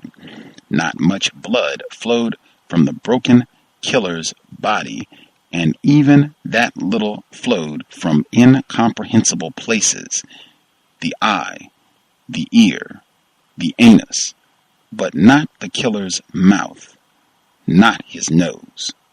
We took ropes and brought Isanusi out, and then the killer. Life still remained in that body, but it was life on its road to death. We built a carrier for him. 8 men, taking turns, carried him with quiet, careful speed into the most frequented part of the second grove. There, the killer, without his gun, without his bullets, his life now completely gone, his eyes still surprised, his mouth gaping bloodless, was laid to rest, ready for quick discovery. Abena shuddered with the day's remembrance long afterwards. Weeping, she told Isanusi he had done a heady, foolish thing, and she did not rest till she had raised a conversation, at the end of which we all agreed we should not make the destruction of destroyers and their tools a thing of chances, but should always find the quickest, surest way to wipe them out. Isanusi admitted he had been at fault, that it had been a risky thing to do, but he repeated there had been that in him which would have remained forever paralyzed with doubt, had he escaped that particular confrontation that day. Against such words, no one brought more words. Only one other imbecile came individually to hunt Isanusi in hopes to win himself a lazy life. This was a man unknown to any in Anoa, an adventurer from Poano, one of that breed of parasites with no purpose in life save the running after money and things. This man had heard there were prizes to be had for a killing, and he had come. He too was given a new gun, powder, and a sufficiency of bullets. He did not reach the third grove even. From an alari branch, Kania placed just one bullet dead between the second would-be killer's eyes. We took the body and left it in the second grove in exactly the same position as his predecessor, Bofo. The quick death of the king's hired murderers, together with the general lack of knowledge concerning the real circumstances of their end, turned the king into a full-blown raving lunatic. Contradictory impulses invaded him close upon each other, often simultaneously, and pushed him into endless activity. He could not sleep, no matter what large quantities of the white destroyer's drink he imbibed to tranquilize his raging spirit. Voices urged him to the doing of wild things if he wished to escape instant death. One voice he heard ordered the confined Dovi freed. He had him freed. In another half day, the same voice had turned against Dovi, and Karanchi was howling for his blood, but Dovi was not to be found in Anoa. Dovi returned, seeking us, wandering lost, near the shelters he had known. He was caught unresisting, brought blindfolded into a clearing he would have no way to recognize, a place between the 5th grove and the 4th, but out to the falling. There in the clearing we let Dovi see and hear again. What he saw was our indifference to his fate, answering his to ours. What we told him was this: in his going he had made it absolutely clear his personal happiness was greater in his mind than the group's continuation in our chosen work. As long as he had supposed there was something still left for him in the old life at Anoa, he knew no care for the group. For him then, the group was merely a thing to be used in the pursuit of his individual happiness. We asked Dovi no questions. We told him simply there could be no possibility of any new understanding between himself and us. We told him he could be of no help to us, seeking us out in his confusion.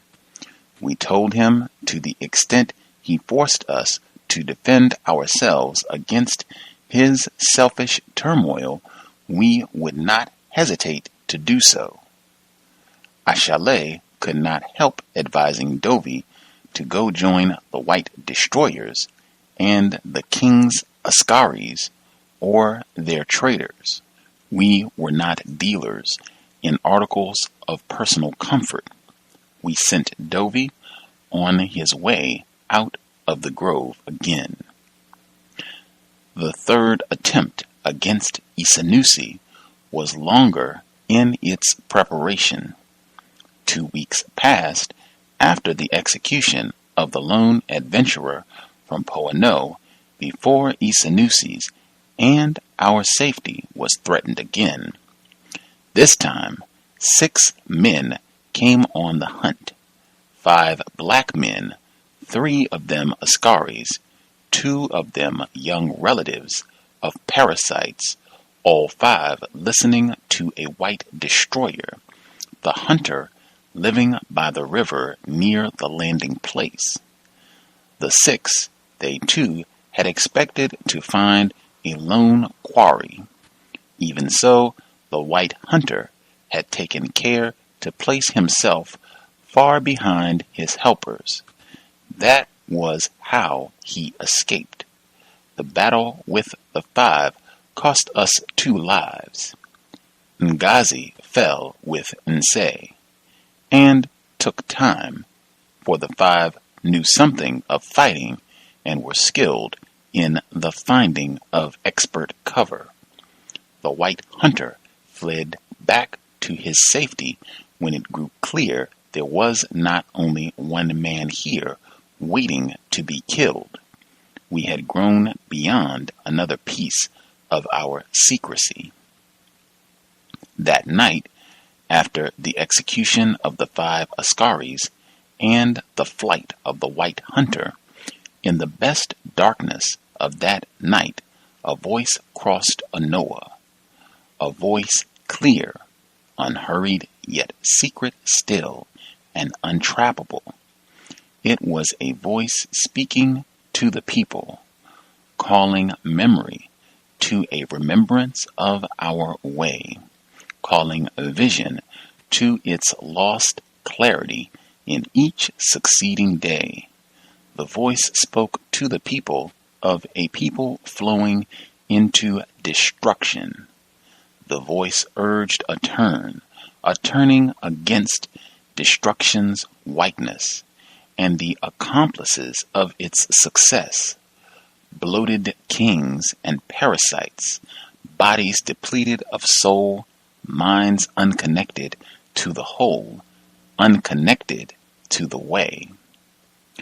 Other voices, secret voices, sought open ears every day among the people, sought them speaking in quiet whispers, requested secrecy, and began with them the long, patient work of persuasion, work of remembrance, work preparing paths to the way.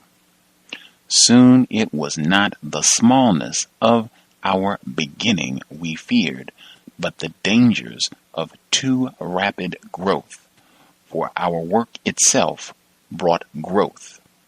True, even the slaves caught in their own homes and delivered into captivity, most, far the greater number, always turned homeward on finding their unexpected liberation. Into whatever illusions they were fated to walk, we could only talk gently to them of what we knew, then bid them good journeys. But the strongest, the quickest in mind and body, they chose to stay. From the lands to the falling, far beyond even Ulamboka's knowledge, we came back first with 30, 10 another time, 2s and 3s later. Here in the fifth grove itself, many have come who have helped us in secrecy at Anoa, and from Poano we have taken in small groups as accident or treachery threatened their useful secrecy. Nor is that all. A happy discovery this, that even among zombies working for the white destroyers, a body is found now and then, inhabited by its own spirit, living still though 6/7 murdered, a spirit willing to move if it can find its destination, a spirit still able to move. Juma has not remained the only one. 2 more Askaris have come to us, and 4 more work still among other Askaris, their secrecy not yet broken. Anxiety there is. Always there are those spirits forever hypnotized, eternally trapped to work for the white destroyers, their wills a plaything in alien hands. Always they will be thrown against us. Ah, the heavy weight of remembrance. Isanusi is gone, his secrecy shattered by the false zealot Fosu, and yet our work is no vocation to suspicion against ourselves. We shall continue trusting those among us in whom the Spirit has not entirely lost remembrance of the way. We shall call to them. Some we will find whose intimations of remembrance will turn intenser, turn into conscious thought, turn from thought to action. That is our vocation, not the crippling suspicion that brings the fear of motion. We are not a people of stagnant waters. We are of the moving stream, rememberers of the way. To return, the king Koranchi and his princes and his parasites, following counsel from their friends, the white destroyers, began to swell the number of their Askaris. 100 and more new men they found, some bribed with promises of easy food and drink, some coerced by remissions of long, intractable debts. The older Askaris taught the new the stiff walk of death, and also the firing of guns. At night, the Askaris were set to guard the palace, the white destroyers' homes, the few places in the town where relatives of parasites fearful for their safety lived, and above all, to comb the town, searching to silence the voice telling truth in the darkness of nights. It was at this time that Fosu came to join us. Heavy time, heavy in the end this coming was, but how could we have known? It would have been unreasoning suspicion not to believe him those first days of his coming. It seemed so true then, what he had to say of his own family, the loss of loved ones, and the news he brought us of the king's preparations, of the numbers of white destroyers newly brought in to give counsel to the king and his princes and his parasites at Anoa, of the forcing of strong men into an army to be sent against Isanusi, even of the bringing of slave Askaris from the stone place at Poano, now rebuilt. All that was true.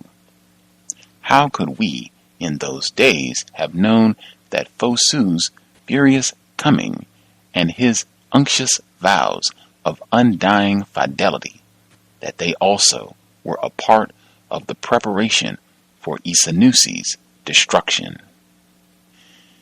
It was the zealot Fosu, false traveler along the way, dog working for destroyers, who betrayed Isanusi, delivered him into the hands of death, and taught us the bitterness of deep suspicion.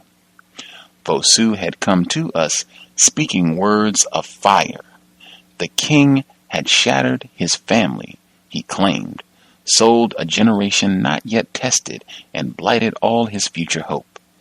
One present hope only he still had left: vengeance against the king. He had heard the voice in the night, the untrapped voice calling together those determined to clear the land of destroyers and the parasites, helpers to destroyers. Other secret voices he had sought out had given him nothing definite to follow, but their quiet news gave him sufficient indications to put him on his desired path. And Kowanda had looked directly at Fosu's face that first day and declared, "Our trust should not be so quick." But then Idawa, next time she returned, brought news, and the news supported the newcomer. His family had indeed lost numbers, though not a whole generation, and in all of Poano no one seemed to know where they had disappeared. It was hard, those days, deciding between a just suspicion and the necessary caution of those afraid of motion. In the end, we decided for motion, for the acceptance of new members hearing the call of the way, provided they too were ready to move with us, ready to test themselves in necessary action. Fosu brought us serious news. The destroyers, seeing a future imminent with trouble for themselves, had lately brought in a heavy load of arms in preparation for coming strife. These arms had not been brought into Anoa itself. There was great uncertainty about the palace as a place of safety, but had been hidden on a hill not too far from the river, on the side to the rising. 3 chose to go with Fosu as their guide to examine the place: Isanusi, Juma, and the girl whose precious skill had begun to amaze us all, Kisa. They chose weapons and set out in the evening. Fosu led them into a trap. The waiting destroyer and his Askaris, waiting on the river bank, did not have patience enough to wait for all 4 to get down from the canoe. Fosu had gone down first. Isanusi was about to follow, when 3 guns sounded at once from the trees above the canoe. Isanusi's understanding was quick. He himself got down after Fosu to make sure the traitor could not escape to bring final misfortune against all our group. Isanusi, in the instant of his landing, turned his gun against Fosu and shot him dead. Then he pushed the canoe with all his strength back into the river's stream. A peremptory shout told Juma and Kisa to return at once with the heavy news of betrayal. The 2 rode past the overhanging cliff beyond which no Askari bullet could reach them. As for Isanusi himself, how he died we do not know exactly, but this we know.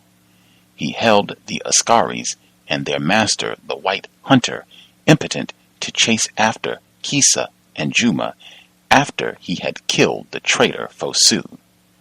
Nor was Fosu the last zombie he killed. There was a funeral for 2 Askaris the day following, and when finally we surprised the White Hunter, we saw he too had been wounded. There was no doubt on which day. Juma and Kisa came back to us late, for they had had to go a circuitous journey to get back. We worked fast, breaking shelter where Fosu had known us, while 10 of us went circumspectly across the river at the first ford above Anoa and circled down to the place of betrayal. Signs of recent struggle were all that remained. Blood on the soil, bruised saplings, the beaten undergrowth. There were no bodies, neither Isanusi's, nor the traitor Fosu's, nor any other. Before anger at Fosu's treachery, before sorrow at Isanusi's death could turn into the ashen paralysis of will that makes all action impossible, we moved against our sorrow's cause, against betrayal's instigator. In our motion we took the most dangerous first, descending from the hardest of our tasks into the easiest, our meeting with the King Koranchi. The White Hunter, he lived on the river bank below the palace, not far from the landing place of the White Destroyer's ship. We took him first. We found 3 Askaris that night guarding the White Hunter's yard. From our secrecy among the trees, Oko took a huge stone with all the power in his arms, tossed it crashing against the back wall of the hunter's yard, leaving the entrance. 2 of the Askari guards went right, and right again, seeking the noise's cause. Oko waited till they had finished their inspection, found nothing, and returned to the entrance. Then he tossed another, huger stone. The noise it made was louder. The night was dark. 1 Askari went within the yard and came back with a flaming torch. Together with a companion he went again from the entrance, seeking the noise's source. "Shoot into the light," Juma said. Ashale fired. Abana fired. Kwezi fired. Kosana fired. Sobo fired. Kamara fired. And Juma fired. So fast and so close together, the sound was like one long rent in the night. The torch fell sputtering on the ground. In a moment, it had died completely. "Now, before they bring more of their lights," Juma said. We moved quietly but swiftly to the left of the entrance, away from the Askari's path. We waited by the side wall there till the commotion within the yard died down and men rushed out, carrying torches. We heard their voices, but not the hunters. We waited till the servants and askaris with their torches had run out in the direction of the fallen askaris. Then we raced into the yard itself. The hunter's room was not hard to find. There was only one complete house in the yard, the rest being only sheds and large storerooms. We did not enter the hunter's room. We stood outside the door, waiting. A short wait. The hunter had merely been getting himself ready. He strode out through his doorway, muttering destroyer's words to himself. 5 bullets entered his huge body, and the askaris, confused by the swiftness of everything this night, could do nothing to delay our withdrawal. We found the white trader's place closed, no great surprise, and only 2 askaris, one already asleep, remained at the gate. We left them alone. This feast night we would find their master at the palace. At the palace it had not been our intention to start the fighting at the gate, but an askari, chancing to see Kibaden and Okai climbing the back wall, fired at them. Juma gave us the sign for a change of plans, and we rushed through the gate, a dangerous action, but now unavoidable. The King Karanchi had been feasting with his friend, the white trader. There was another destroyer with them, the priest of their childish religion.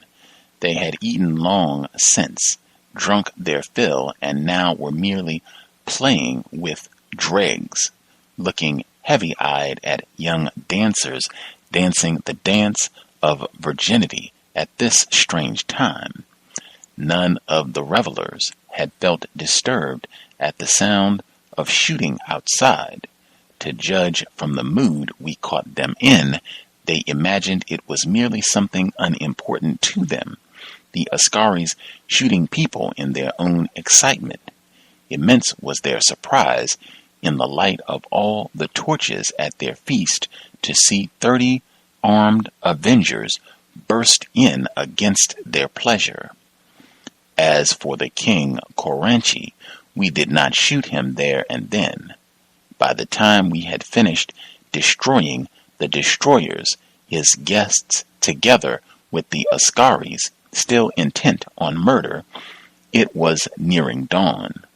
We brought the King Koranchi, Odumfer, his chief flatterer, together with Tumbul Ungu, Bunyi, Kwando, and other flatterer parasites from the court to the largest of the public places. We had found the great drums and brought them also.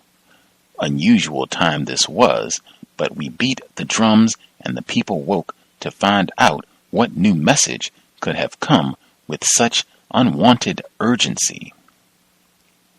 The first to speak to the people was Abena. To begin, she asked for forgiveness for the suddenness of their awakening this night. Of the events of this night themselves, she spoke briefly only, then moved on to causes.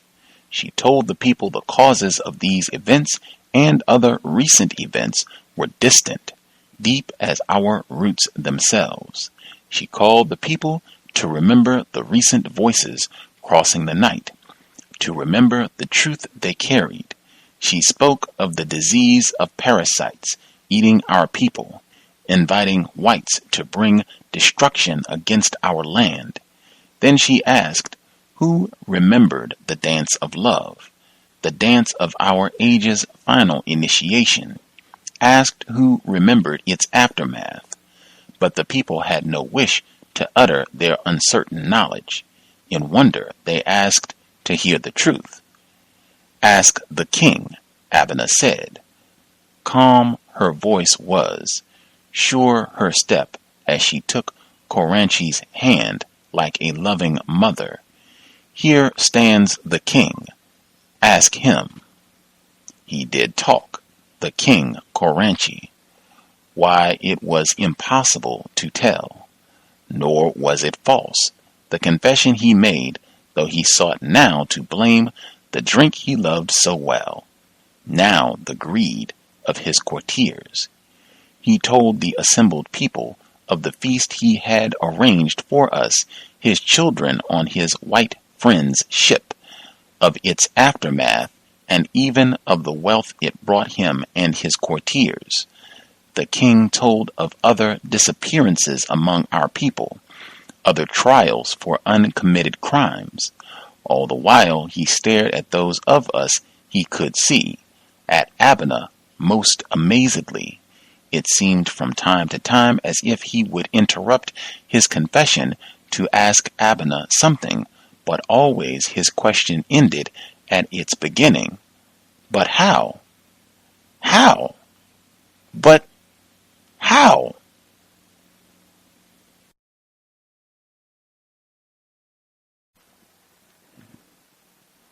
Abner herself shot the king Koranchi dead at the end of his tale. The parasites also we executed immediately after they had given witness of their service to destruction. Abner could speak no more, so heavy was the grief brought by remembrance. But Ndela undertook to finish the explanation she had begun. We have been thrown into death, he told the people. We have seen its whiteness and yet escaped it. The further meaning of our lives is the halting of this white destruction turned against us, the removal of parasites whose greed welcomes destruction's white empire. Endless our struggle must seem to those whose vision reaches only to the end of today. But those with ears connected to our soul will hear a message calling us to a better life, to a life closer to our ancient way, to a preparation for the best, the only living way. It is not vengeance for our own single selves we have been seeking in this work. Those who can see, those able to hear, let them hear this. We are preparers of paths to the way that was our way. It will be our way again. Dawn had come. The night's work was done, and we would have our dead to attend to. Voices crossed the dawn together. Protected voices prophesying against destruction sitting heavy on our land. Voices awakening the still sleeping against caretakers now turned sucking parasites. Voices calling the living to the work of preparation, work against the road of death. So that was the way Koranchi the king died, confessing crimes he had sought to hide from our people. Laughable is the courage of kings and parasites. Ludicrous indeed, their puny bravery beside their greed's immensity. Now, among the surviving hangers-on at court, a fiery rivalry raged over the inheritance of the corpse's wealth, for the body was not yet in its shame-filled grave when disputations started between the parasites, each claiming to remember of a sudden some long promise made to him by Koranchi of cloth or trinket or of rum. In the end, they simply leaped beyond quarreling and fought each other, seizing whatever their greed could reach. But what an enormity of senseless goods Coranci had accumulated in his palace. Under his own room, he had had a huge cavern made. 1,000 casks and hundreds more came out of that cavern. Casks not of powder, but of Coranci's beloved drink, the destroyer's rum. Cloth of colors bright to fascinate children's eyes set in adult heads, 1,000 strings of beads, and 100 chains of falsely glittering gold and silver. Brass pots and pans, the parasites scooped frantic armfuls and ran in trembling haste to hide their stolen goods at home. The Prince Bentoon, renamed Bradford George, a cripple since his foolish leap against the fighter Oko in the stone place, unable to rise, watched the flatterers, who should have helped him, raging to steal his inheritance. Outside the palace walls, the people stood in a comprehending silence, watching their caretakers eaten with the greed for trash. Bentoon, Bradford George, lay powerless all through that day and the night following. With the next dawn, the heat of recent events cleared from the minds of 2 of the parasites. Their greed satisfied for the present, they thought of the future, and thinking frightened them. In this fright they went, the 2, to the crippled prince and asked what new service he wished them to perform for him. Even in his resentful impotence, the prince was obliged to be grateful. His wish was simple. Send to the stone place at Poano to the whites in their rebuilt safety and ask for help. In 3 weeks, the help the Prince Bentoon sought arrived from his friends, the white destroyers. 5 new destroyers, soldiers all, together with 100 new askaris carrying guns. The people watching saw naked the root of the new cripple king's power, saw and remembered the meaning of the voices walking secret among them in clear nights and quiet whispering days. A ship came up the river to the landing place. On arrival, it vomited a stream of guns and powder barrels. Now the great drums and the great gong, the lesser drums and the lesser gong, were no longer beaten because the king wanted them beaten, but because white destroyers wished their commands known. Bentoon was a limp thing lying helpless wherever he was put, unable even to tell the spokesman what was to be said. The great drums were beaten. The people were told the king wished, not the destroyers wished, but the king wished every home to send 2 grown men, for the king wished to expand his army. Strange army, not an army of all the people armed, but an army for the palace alone, an army obedient to the purposes of white destroyers. The voices walking in the night had spoken of the coming of glaring days, of the imminence of a whiter destruction. The voices crossing Anoa in the night called to listeners and asked if there were any left uncertain of the need for fighting against the invading white road. We too have not been immune to the calls of the flesh, calls to tired minds to give up thoughts of creation when all around has become a praise song to destruction, against the testing hardness of life on paths to the way strong and sweet indeed, to the blinded mind are the calls of despair. And often has our contemplation of this present world and its arrangements lent heavy weight to such despair. Always the counter to that despair has been in deeper contemplation of the universe, in contemplation bearing action. Let despair run its course. There is no need to cut it short.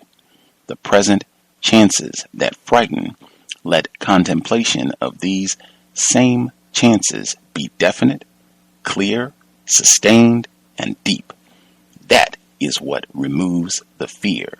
For the knowledge of all the chances piled against us, fighting against death, is also sure knowledge that if fear turned us from fighting, the chances would not decrease just for that. They would increase. That other call, the raw fear of death, that too is strong, overpowering almost at times. Again, the exit from fear is to let the mind enjoy its freedom to thrust deep, contemplating that most frightening eventuality known to the cut-off self, death. For the mind untrammeled reaches this knowledge, that in these surroundings usurped by destruction, the distinction is not between those dying and those not dying in our physical selves, but in the quality of the deaths we choose. There are those whose physical death is at the same time the triumph of destruction's road. There are those whose physical death is a necessary preparation for a profounder life, life of our people, life of our way, the way. And the call of cut off love, the soft, abandoned, peaceful closeness of the bodies of loved ones, even when the destroyer's triumph already whitens all love with hate. Strong call indeed, as long as the vision is truncated, small, detached from our larger wholeness. That call only serves the surrounding alien glare of death, the call to procreation, the urge to leave peaceful life behind, to go back physically among our captured people, take love within the limits permitted it by hate, to create new life physically in the pallid glare of hate. Again, let the mind go forward into deeper thought. Parents willing to be slaves should have children born to be slaves, for they have deserved them. We do not refuse the call of love, but let it be love growing along the way, and if the paths to the way are all now the hard paths of constant fighting against triumphant destruction, we crave no other procreation than that possible along these paths. The children we aspire to bring here, we should not be for them merely a horrid warning.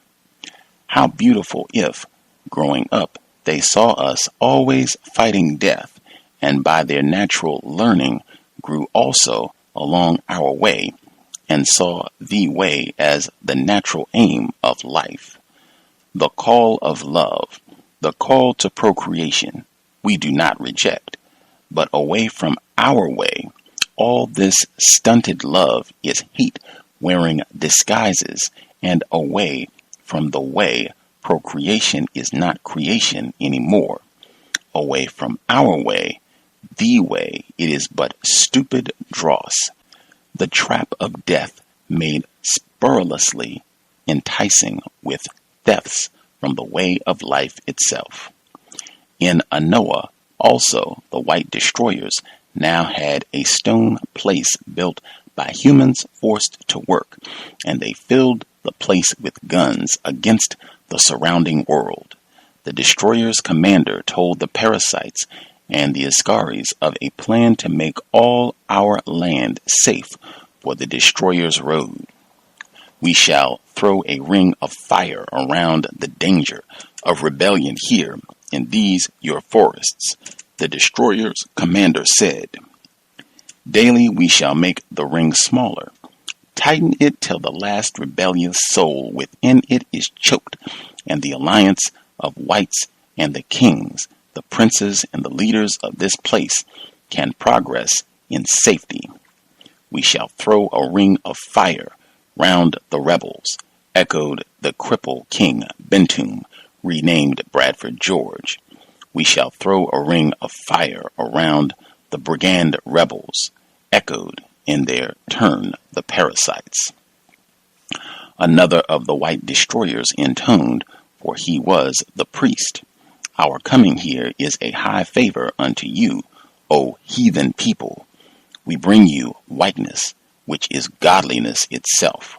We bring you the miracle of belief to save you from the damnation that is doubt. How could you have known before our coming unto you that a God invisible, unheard, but still known to us, the whites, created this universe?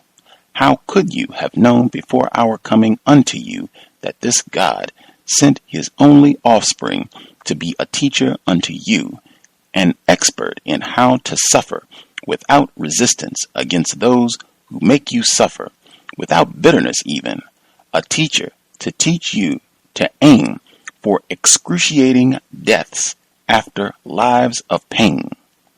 How, abandoned to yourselves, could you have known? Come and be saved. Come to the church. Come into whiteness. Come into purity. Throw your names to oblivion.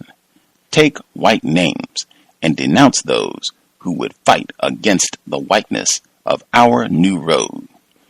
Rebels against whiteness, they are rebels against God.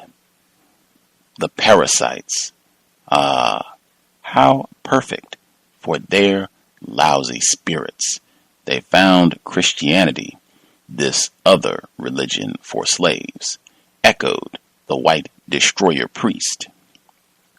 Yes, we too believe there was this virgin who yet bore a baby to teach us suffering. This we believe, for have not whites said so?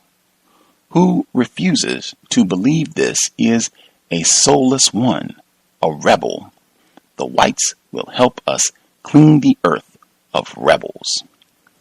The white soldiers trained mercenaries and forced slaves in the crafts of death. The white priest clawed the air 4 times and pronounced assembled hundreds blessed for the work of destruction, and destruction's forces came thinking to throw their ring of fire around us. Did the destroyers think the utterers fighting along paths to our way would stay gathered, easy prey to death?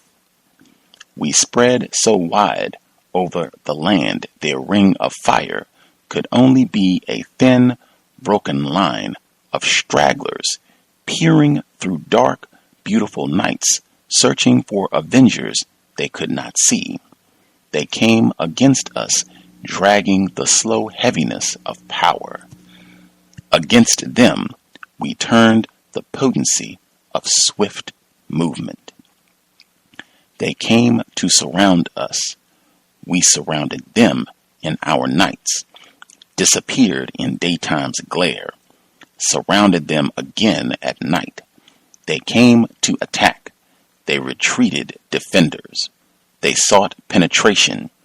We welcomed their penetration till extension strained the destroyer's penetrating member. Then we cut the member from its source. True it is, the destroyer's thrust has also left holes bitter to remembrance. Death took the fighter Oko, disdainful of weapons, trusting most his hands and his natural strength. A destroyer's bullet found his eye and closed it. Suma, too, and Pili, they are gone. Naida calls to Maka'a in the night, in vain. That long companionship is also broken. Indalela, too, has fallen, seeking paths to the way again. Where is Ashale? Where Kamara now? Soyinka, Kisa, Kakra, Okai, Badu, Ankunam, Ata, also. New women, new men, now take your place, but our remembrance will always be heavy with your absence and the presence of the things you did. Know this, we continue. Destroyers have sent their 1,000 zombies against us. 100 have run back to safety, leaving guns and bullets for our use. No white destroyer was wise enough to tell them they would find not cowards, but men breathing purpose, pathfinders along our people's way.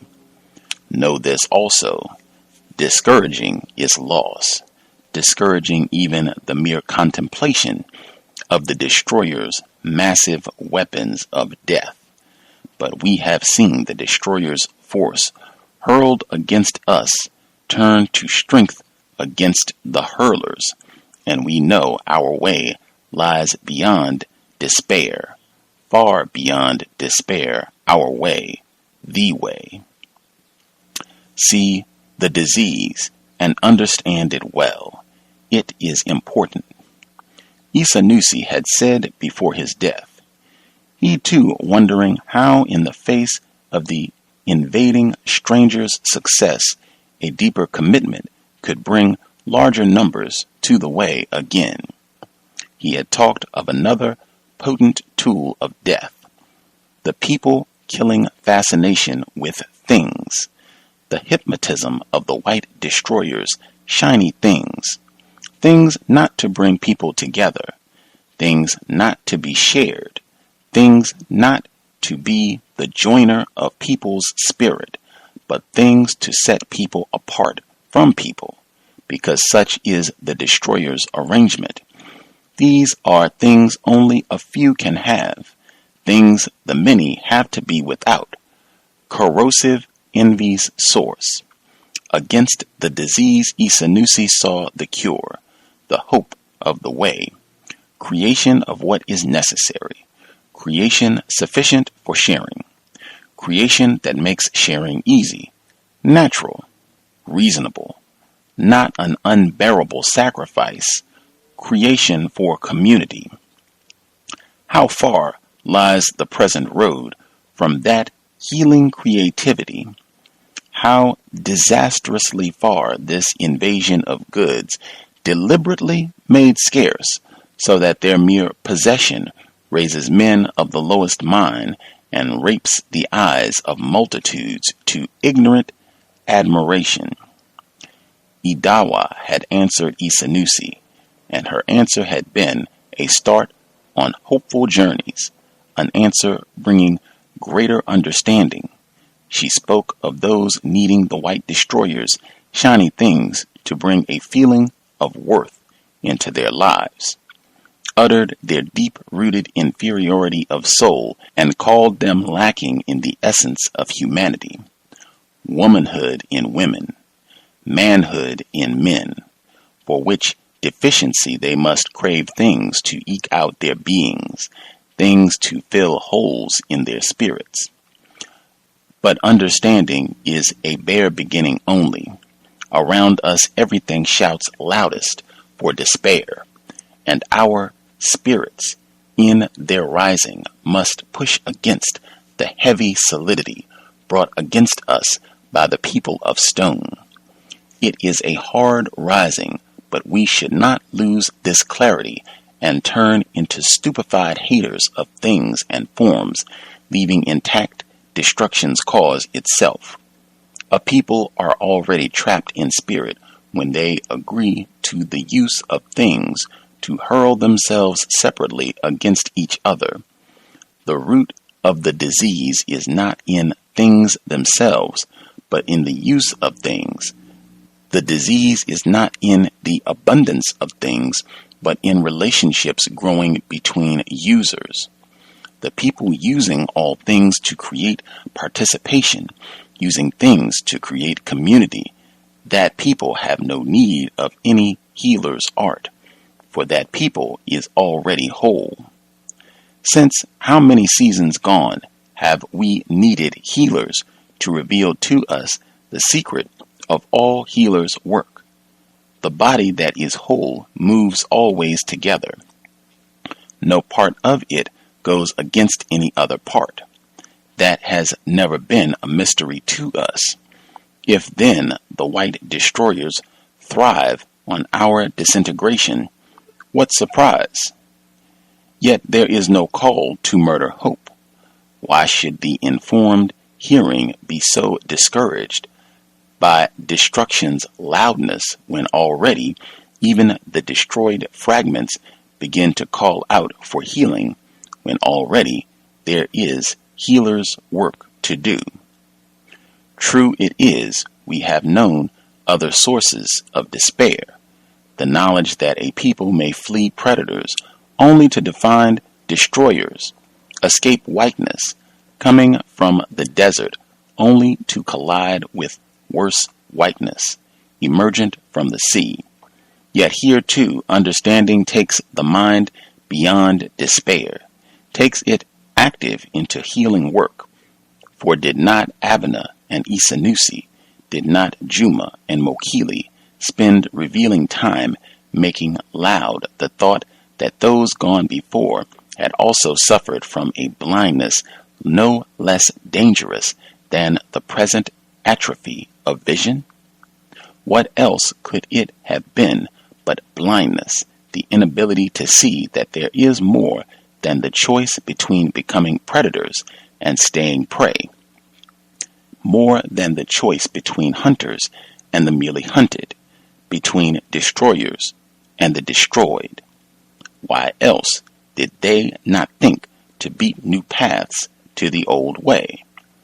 Why could they not see that those whose vocation is to destroy destroyers do not through their work become destroyers, but the necessary, indispensable finders of paths to the way again? Why were they so blind to this, that in the triumph of destruction's whiteness, the destruction of destruction is the only vocation of the way? Our people coming down found a kind of beauty in this place itself. We will find it again. But movement alone was no lasting answer. The way, the highest beauty, did not come again at the end of that long journey from the desert's edge. Instead, what a scene of carnage we have come to live here. Here we have had quarrels, bitterness, strife, so that the life of our people is become a tattered thing, and we are everywhere in shreds.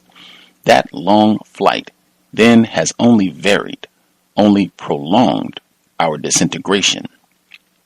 That flight was also part, not a denial, of the 2,000 seasons prophesied against us. And yet it happens that the beginnings of creation are hard to tell apart from mere destruction. This too should not escape our remembrance. The way is not an old road ready for consumers to travel on. The way is a call to creation. Easy it is to fall into the trap of loneliness if we forget that our people are not just of the present, not just the walking multitudes of murdered souls and zombies now around us, but many, many more gone, and many, many more to come, because it is useless to locate hope in the already destroyed. It is the method of the lazy hypocritical soul courting despair so as to spare itself the necessity of action. As reasonable it would be to visit cemeteries there to wait upon the dead to rise to our conversation. Yes, there are many whose semblance of life is all trapped within the present death. But what are we if their numbers alone should depress us into immobility? What are we if we see nothing beyond the present, hear nothing from the ages of our flowing, and in all our existence can utter no necessary preparation of the future way?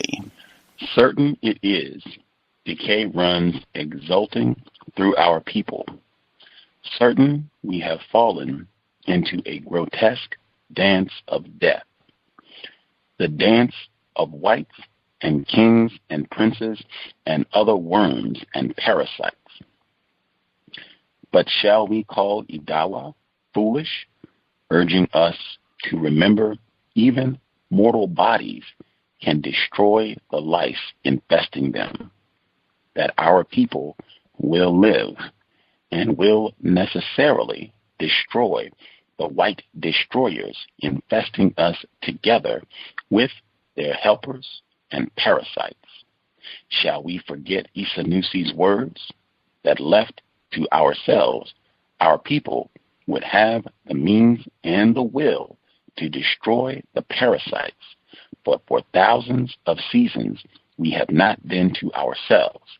And if a path is to be found against the parasites, that path must be laid deep enough to go against those bound to help the parasites against our living soul, the people of stone, the white destroyers. Some despair, Isanusi said, has but spurious cause. Beware the quick anger against a sleeping people for not breathing a quicker breath. In the beginning, this can only be the anger of those already tired of the difficult, patient work of healing, work innocent of praise songs. This is the anger of those seeking receptacles for blame.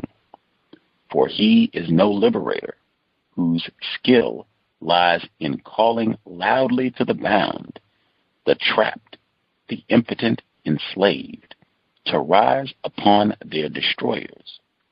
The liberator is he who from a necessary silence, from a necessary secrecy strikes the destroyer. That, not loudness, is the necessary beginning. Soon we shall end this remembrance, the sound of it. Soon it will end. Its substance is what continues. The ending of our remembrance should give greater force to the continuation of the beginning flow in search of our way. The white destroyers. What a scene of carnage. What utter desolation they have already left stretching over this land. What a destruction of bodies. What a death of spirits.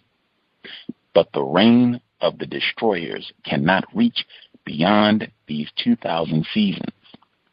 The predators from the desert, they who found so much to do among us, turning living bodies to carrion, what are they now? A bizarre sort of egrets feast impudent on their very eyeballs in other deserts they once called their own. 300 seasons consumed in the lazy oppression of other peoples have killed their minds. All they can be now is willing instruments of worse predators than themselves, of destroyers even greedier. And the white destroyers from the sea, the worst there are, what of them? Their reign is surely bound within the 2,000 seasons of our oppression. for their greed is preparing deep graves for them. It will raise against them the torrential wrath of all things in the universe, all bodies, all souls, still with the seed of life unkilled in them. Were they not on their way to spread death elsewhere when their gluttony brought them here? Their greed is far flung, far beyond our land. Other lands have burned in their insatiate avarice. Other peoples have died in the whiteness of their greed. In those other places, surely other survivors have awakened from the whiteness of the trance of death. Others devoted to life will surely find that between the creation of life and the destruction of the destroyers, there is no difference, but a necessary, indispensable connection, that nothing good can be created that does not, of its very nature, push forward the destruction of the destroyers. And in that urge to life, in that fight against destruction's ashen blight, each people of the way will find every other people of the way. Dangers there will be in the newness of this discovery. Dangers like the headiness of too quick, abundant faith from those too long sold to despair, the pull of old habits from destruction's empire, the sour possibility of people helping each other, turning in times of difficulty into people using each other to create a selfish ease. Real dangers, but nothing beside the present danger of despair in the face of the illusion, massive, stone-like, of the permanence of this white destruction. We do not utter praise of arms. The praise of arms is the praise of things. And what shall we call the soul crawling so low, soul so hollow it finds fulfillment in the praising of mere things? It is not things we praise in our utterance, not arms we praise, but the living relationship itself of those united in the use of all things against the white sway of death, or creation's life. That is the beauty of the seer's vision. That alone is music to the hearer's ear.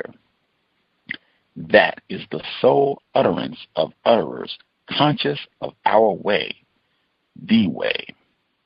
Whatever thing, whatever relationship, whatever consciousness takes us along paths closer to our way, whatever goes against the white destroyer's empire, that thing only is beautiful. That relationship only is truthful. That consciousness alone has satisfaction for the still living mind. But still, in the present, what a scene of disintegration, what a bloody desolation the whites have stretched over this land. What a killing of souls. Whose will is it to make utterances of despair simply because our physical eyes have not lived at the very end of destruction's 2,000 seasons? Who is the seer of such hazy vision he pines in regret that his ears of flesh will not be the very ears of flesh that hear the music of that definite creation? Where is the hearer so deaf he has not heard it?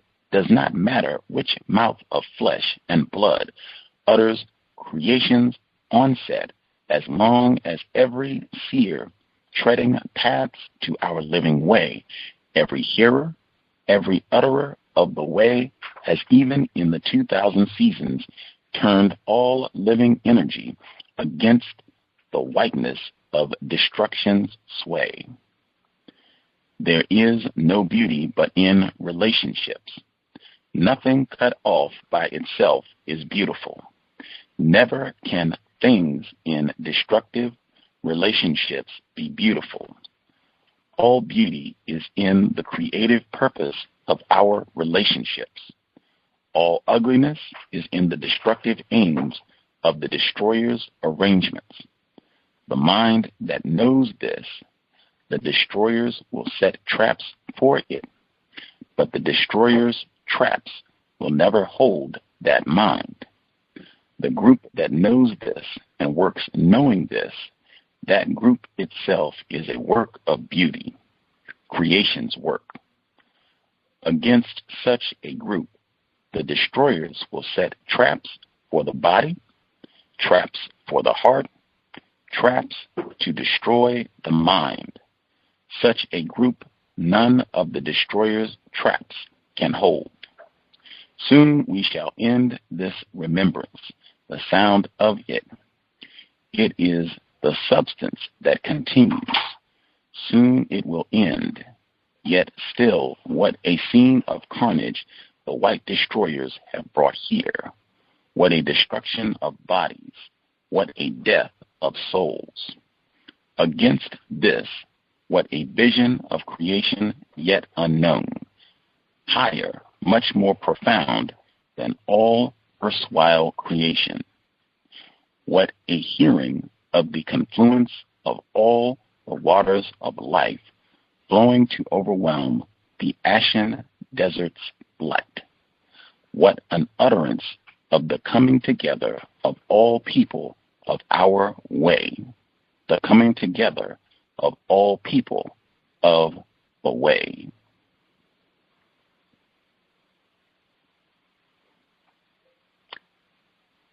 That would be the conclusion. 2000 seasons.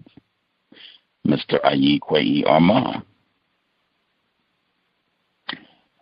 We will hit the phone lines a little bit longer. We'll make sure we give time if folks have anything they would like to share. But again, I thought it made more sense if we go over by 30 minutes or 35 minutes, whatever the case may be, as opposed to just having an entire book session next week for roughly 15 pages of reading. That just does not seem logical to me.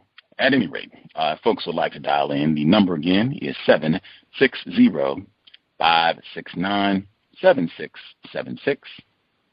The code 564-943#.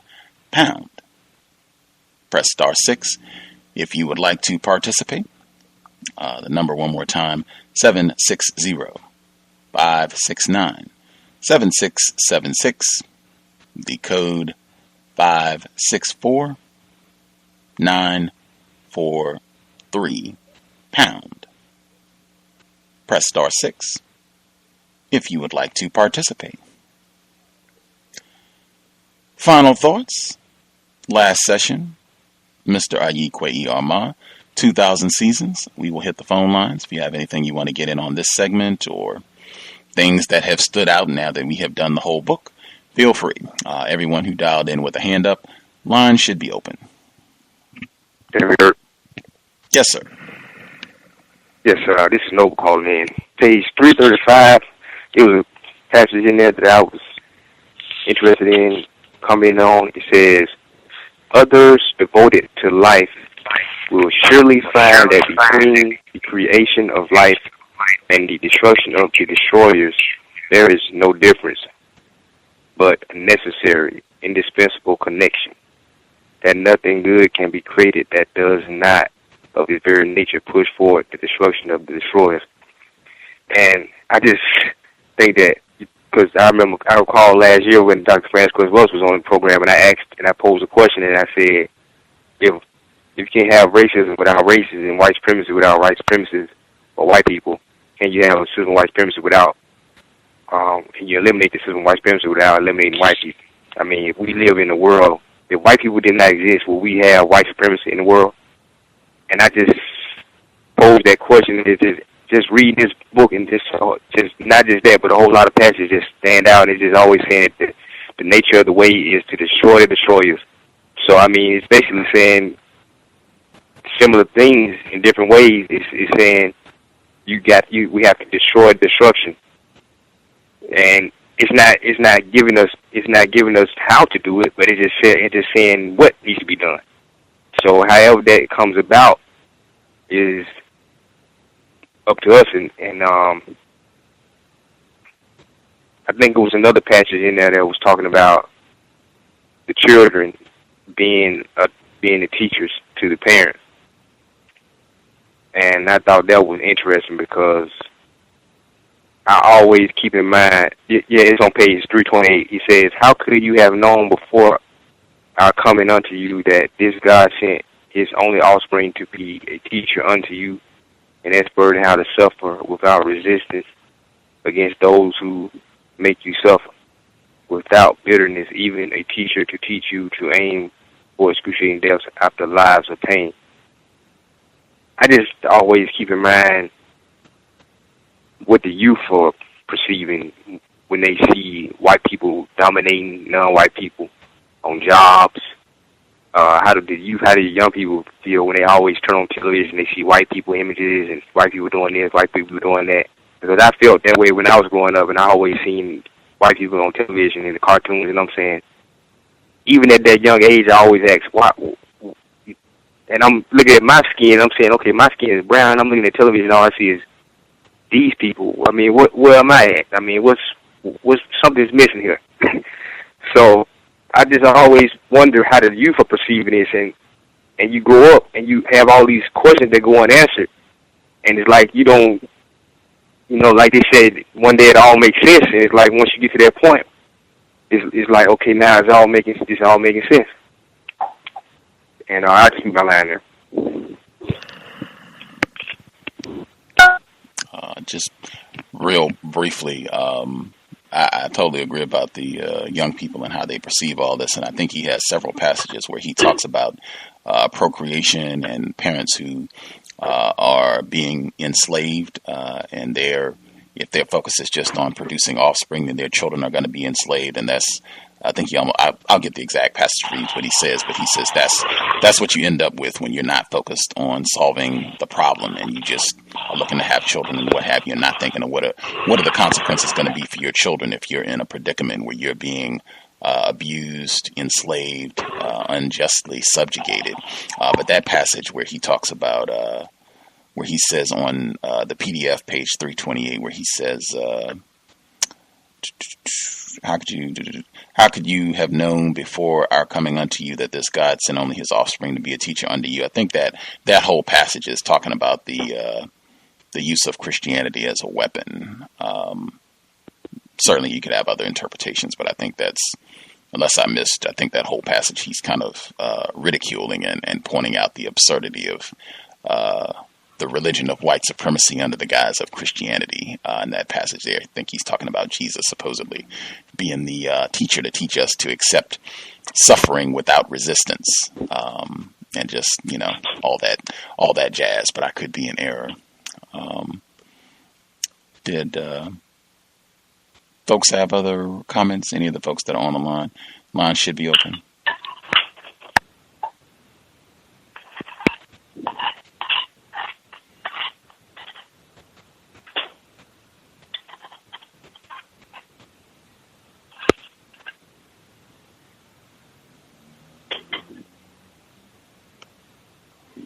Yes. Can I be heard? Yes, sir. Okay. Some of the points that I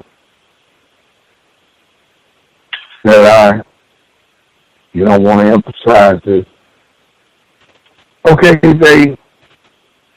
they came up with that they have to get rid of Isanusi. Okay, and so they assigned the killer, Bufo,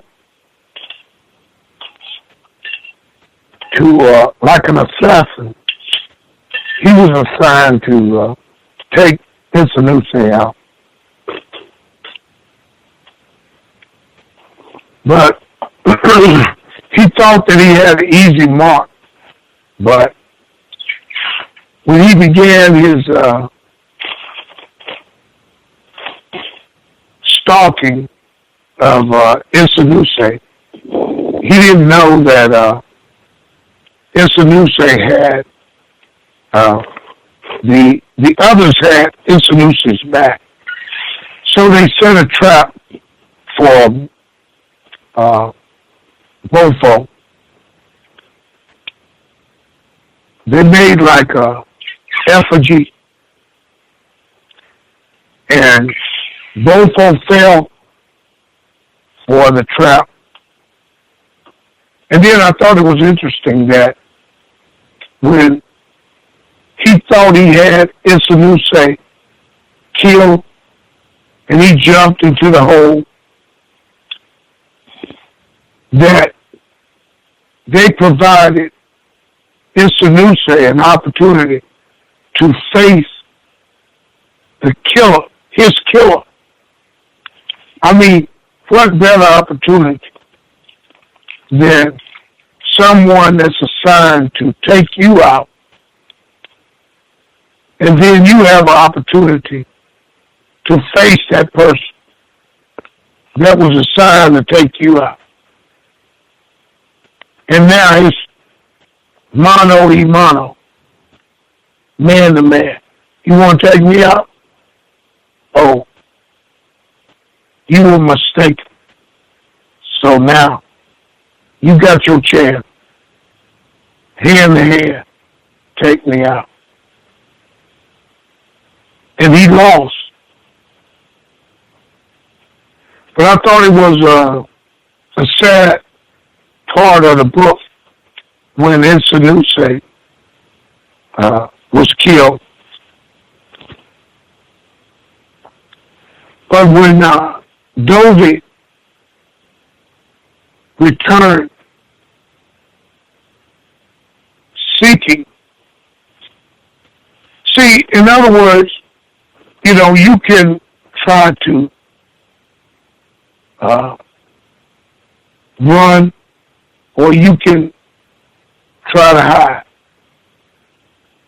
But sooner or later, you have to realize there's no running and there's no hiding. You have to face your oppressors. You have to face white supremacy face to face. And you have to figure out what you're going to do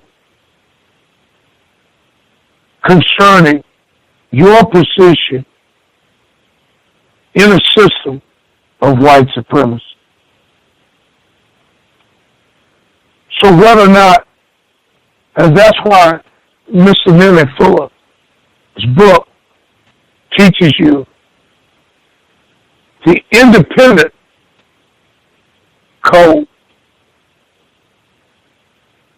Each person have to realize that it's you against the system.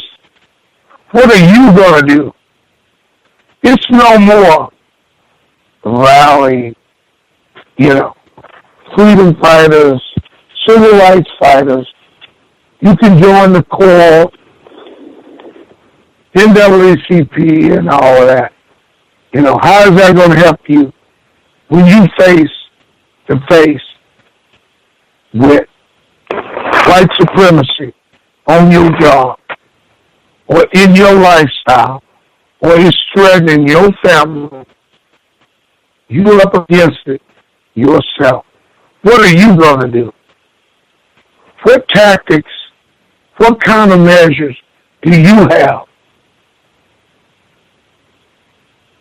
Counter-racism jiu-jitsu, what type of strategies have you thought about in order to deal with the situation that is confronting you at this particular time? And that's your moment of truth. So, Dover realized that. They told him that we asked over no question. We told him simply there could be no possibility of any new understanding between himself and us. We told him he could be of no help to us, seeking us out in his confusion.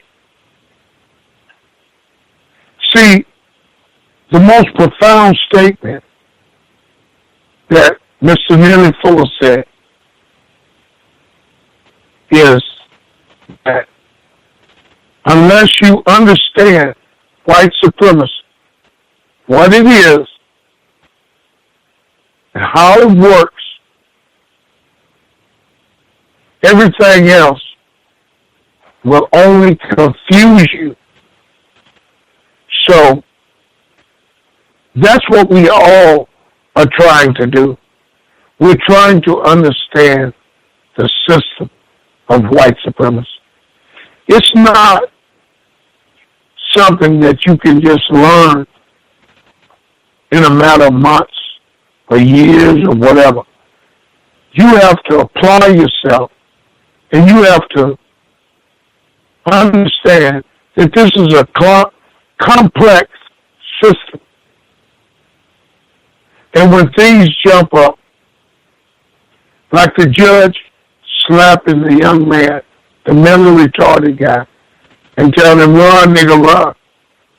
You have to realize that this is all, it's to be expected in a system that we have, the system of white supremacy. Just the words, system of white supremacy. You have to understand that that means that supreme white people are in a supreme position.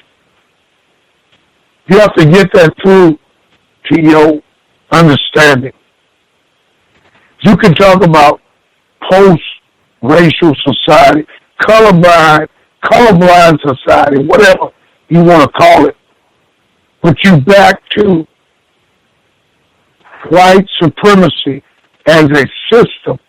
And what are you going to do as a non-white person in a system of white supremacy? That's the question that poses all non-white people, not only black people, all non-white people. What are you going to do? Are you going to laugh and smile and skin and grin and pretend like it don't exist? Or are you going to take a stand for a counter racist plan or some type of measures that you can use to protect yourself against a system that is designed for your extinction, your genocide? So, Isanusi, King Karanchi and his prince and his parasite followed the counsel of his friends, the white destroyers. And they began to swell the numbers of the Scaris. So you can think about that. They can increase the numbers of non-white people that are confused and that they can use to work in establishing, supporting, maintaining, and refining the system of white supremacy. And so, what are your countermeasures? What can you do to position yourself in this system? And so, the challenge goes out, I think, to everyone that this book was written to show you the plight of the African people during the slave trade and what happened. The leaders, the kings, the chiefs sold us out, true enough. But then again, you had your own mind, just like Sobo. He got sold out. He had his own mind. He had a plan on what he was going to do. What are you going to do? Sure, we can put it on the chiefs and the kings and the leaders and our civil rights leaders selling us out. But what are you going to do? What can you do? I think that that's the question. And I'll mute my line on that point.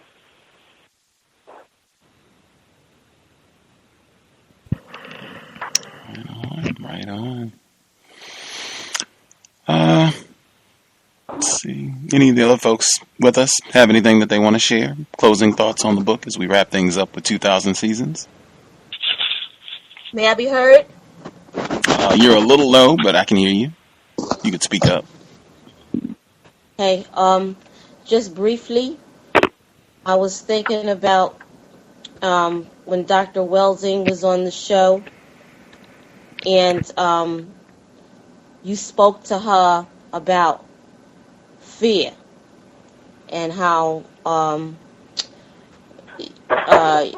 you have a lot of victims who say that they have no fear, and concerning her response that there's definitely a need to fear white people, and she even said she was afraid of white people. And you spoke about also something that Mr. Fuller had, a term Mr. Fuller had coined, intelligent fear.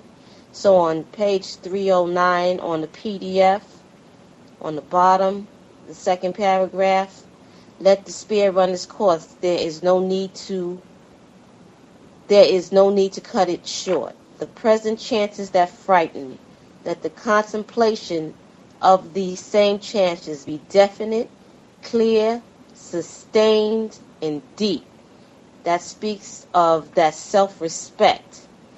The next sentence, that is what removes the fear. That self-respect, that black self-respect, I personally have experienced that, helps with that fear.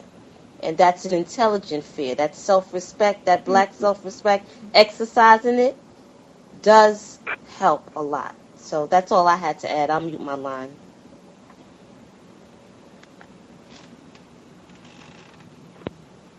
This is Lashes. I really enjoyed this book. I'm glad we read it. I do apologize for not being able to participate for the past 2 weeks. I'm a freelancer and I was on the plantation. I think this book really highlights the importance of the African spirit / will is crucial in maintaining one's culture and self-respect in order to counteract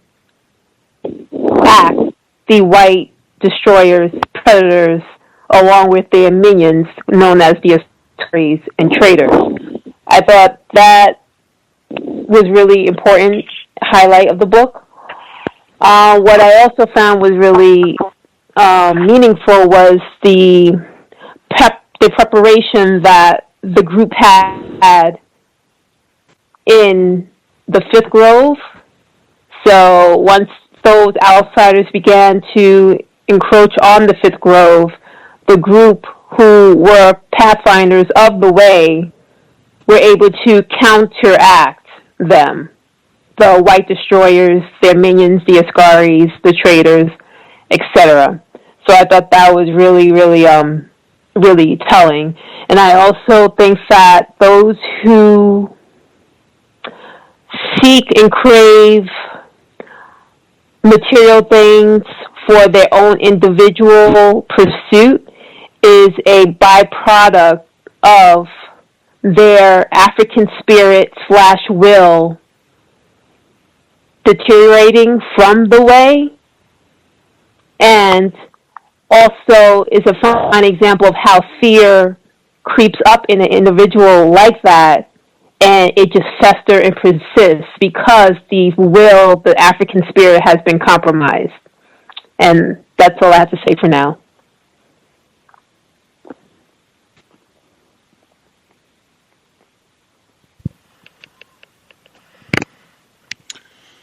Right on. Appreciate that, Lashes, Mr. Demery 4, some of the other folks that chimed in. Few things that stood out to me. I'm going to skip closer to the end first. The passage, this is in the PDF. This is on page 3. It's actual book page 318, where he says, this is the, I'll read the whole paragraph so it'll make sense. In the beginning, this can only be the anger of those already tired of the difficult, patient work of healing. Work innocent of praise songs. This is the anger of those seeking receptacles for blame. For he is no liberator whose skill lies in calling loudly to the bound, the trapped, the impotent enslaved, to rise upon their destroyers. The liberator is he who from a necessary silence, from a necessary secrecy, strikes the destroyer. That, not loudness, is the necessary beginning. I thought that was really important. I actually should read a little bit from the top of that to really, he says, Isanusi, some despair, Isanusi said, has but spurious cause. Beware the quick anger against a sleeping people for not breathing a quicker breath.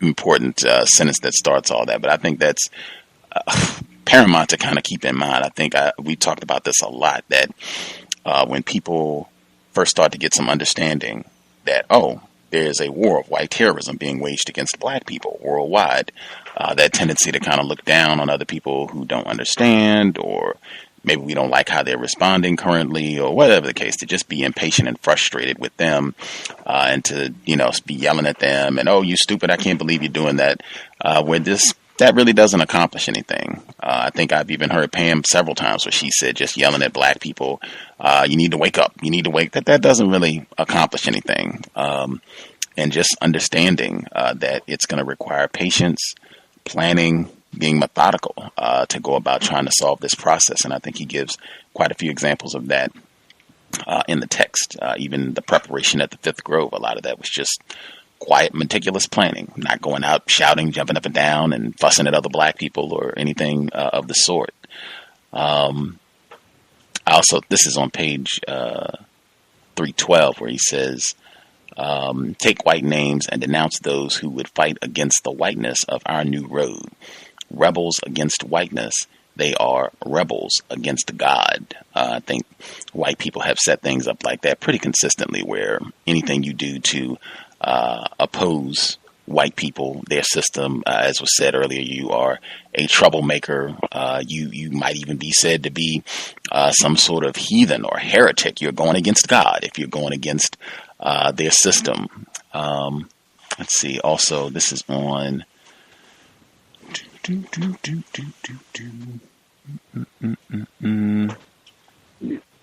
This is on 320.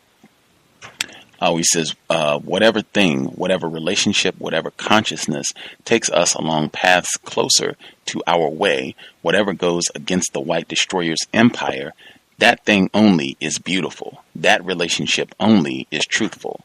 That consciousness alone has satisfaction for the still living mind. I thought that was really important in kind of reframing the way that we look at things and what we think of as valuable. I think white people are very good at assigning value to things and having us value things that really should not be very much value to us at all, particularly in the context of white supremacy. And I think that is a very different and I think accurate way to be looking, that things have value to the degree that they help us in finding a permanent solution to the problem, white people. Let's see. Also on, backing up a little bit. This is the kind of bottom of 310. That whole page really is, I thought, was great, but this is on 310. I'm just going to hit the bottom part where he talks about procreation. He says, the call to procreation, the urge to leave peaceful life behind, to go back physically among our captured people, take love within the limits permitted it by hate, to create new life physically in the pallid glare of hate. Again, let the mind go forward into deeper thought. Parents willing to be slaves should have children born to be slaves, for they have deserved them. We do not refuse the call of love, but let it be love growing along the way. And if the paths to the way are all now the hard paths of constant fighting against triumphant destruction, we crave no other procreation than that possible along these paths. That kind of goes back to what I said. I guess I'll read that last sentence. He says, the children we aspire to bring here, we should not be for them merely a horrid warning. How beautiful if growing up they saw us always fighting death, and by their natural learning grew also along our way and saw the way as the natural aim of life. Very important. I think that goes back to the earlier point of how we get programmed, conditioned into thinking about these pairing up with somebody, and that's just the end all to be all to what we're supposed to be doing with our time and energy, as opposed to thinking of things that are going to erode and ultimately end this system. How we just get really shifted to an incorrect way of thinking about things under this system. I thought that was really important, and I don't really see that get expressed frequently when people talk about this problem and things that we can be doing in terms of changes we can make that would go about correcting this problem. Did anybody have anything else they wanted to get in as we wrap up? Final thoughts, major themes, anything in conclusion before we move on to the next book?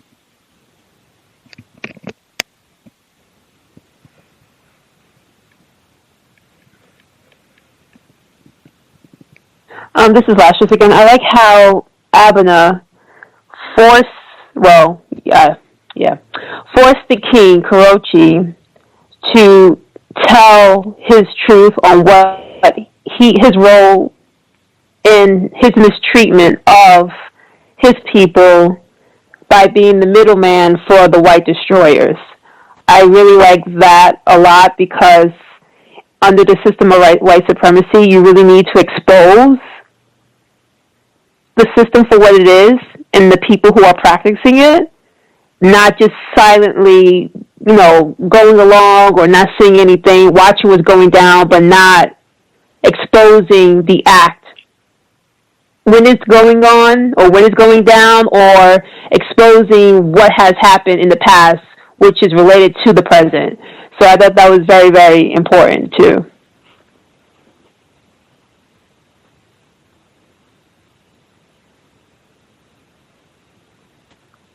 Yes, can I be heard? Yes, sir. Yes.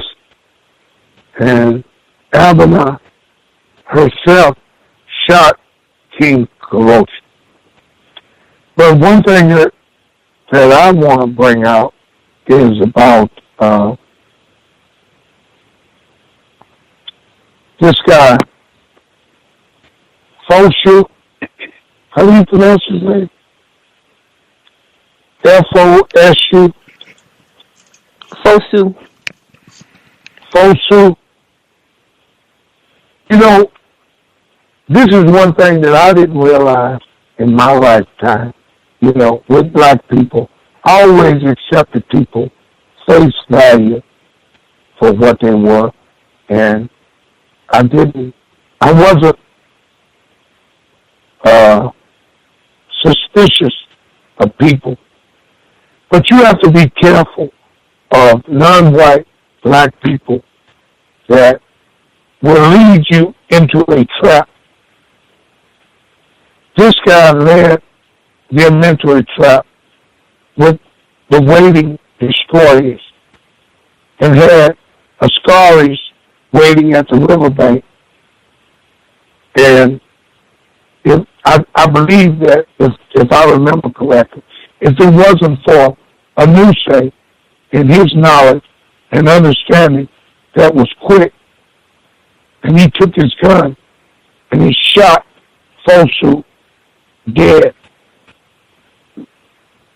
People that are used by the system, non-white people, can be very detrimental to us. You have to have a sense of awareness that the system will use people that look just like you to trap you and lead you into a trap. So I caution everyone, because during my lifetime, I was not able to distinguish those people that were being used by the system to lead you into a trap. So that's like a warning to be cautious of that and look out for that. I'll mute my line.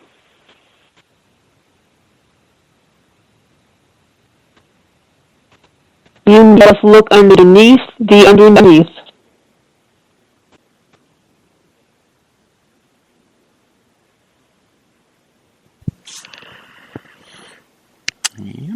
Yep.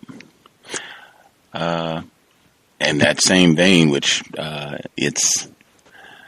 appreciate that it's here because it has popped up repeatedly, because he talks throughout the book so many times about the Askaris being used and killing their own grandmothers and just killing all these other black people.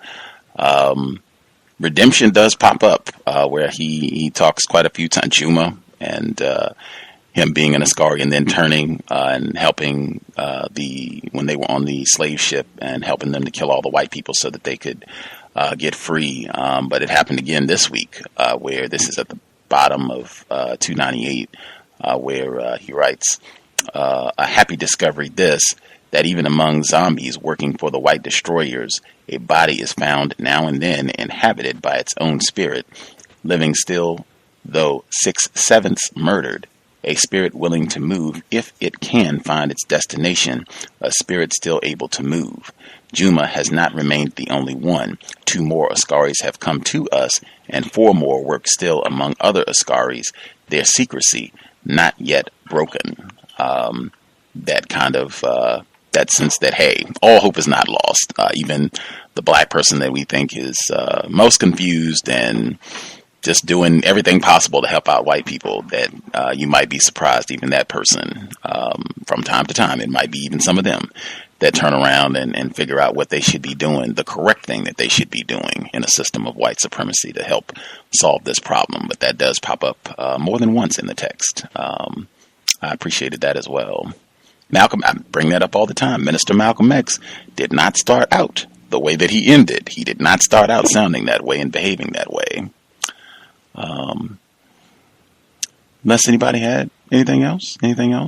Closing thoughts? Speaking of that, that's a good point. Okay. To go along with that, I noticed that people who are able to redeem themselves, it tends to happen when they're in isolation, when they're in a space where they're not getting too much interference from the outside world. That's the only time I've seen that kind of redemption take place. For example, like Malcolm X. He went to jail. He was in isolation. He was in a completely confined space. The Juma, the so-called zombie people, they were in another confined space preparing in the Fifth Grove in order for them to turn the next page or turn the corner, so to speak. I've always noticed that people who tend to do the incorrect behavior redeem themselves only when they're in isolation in a separate space where outside infiltration cannot seep in. I'll mute my line.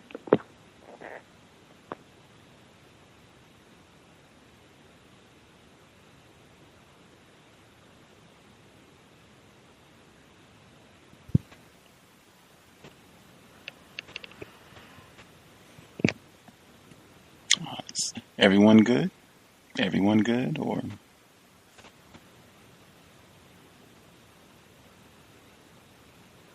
Can you hear me? Yes, sir. Oh, okay. I was thinking about what Lash was saying when she said how people change when they're in isolation. And I think that two things. I think that white people already recognize that people can change in isolation, so they're going to be more likely to watch people that are in isolation. And number two, if you really look at it, the way, now people are so disorganized, it's basically like all of us are isolated. And the trick is we are isolated, yet we are together. We live in the same neighborhoods. We live around, non-white people. We interact with non-white people on a daily basis, whether they got to do with work, our family members. But at the same time, we're still isolated because mentally we're not on the same page as far as understanding the code, not understanding the system of white supremacy, and I understand how white people are psychologically and all these different things. So basically, we are isolated. So it's like, but we're not changing. We're not transforming. So it's like, I always look at how white people, when we come with us, when we have these discussions, okay, we come with these discussions, we come with these different ideas. Who's to say white people not listening in and say, okay, they gonna, that's what they think? Okay, let's see if we can turn that into a lie. Let's see if we can make them out of a lie.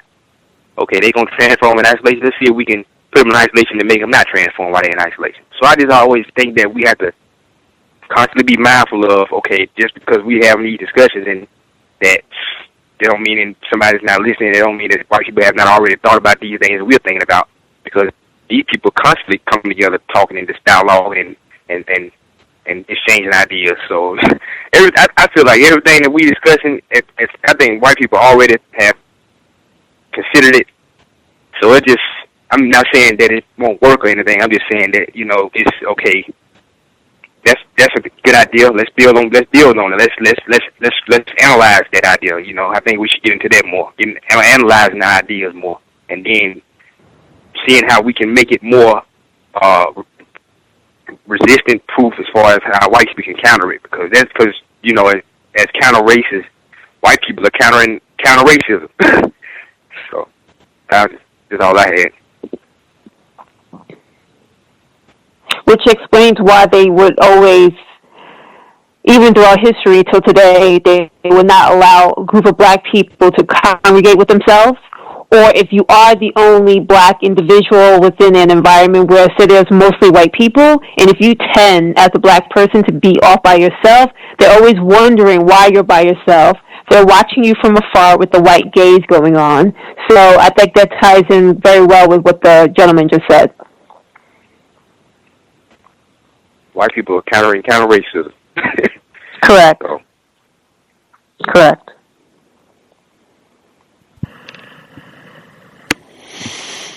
Right on.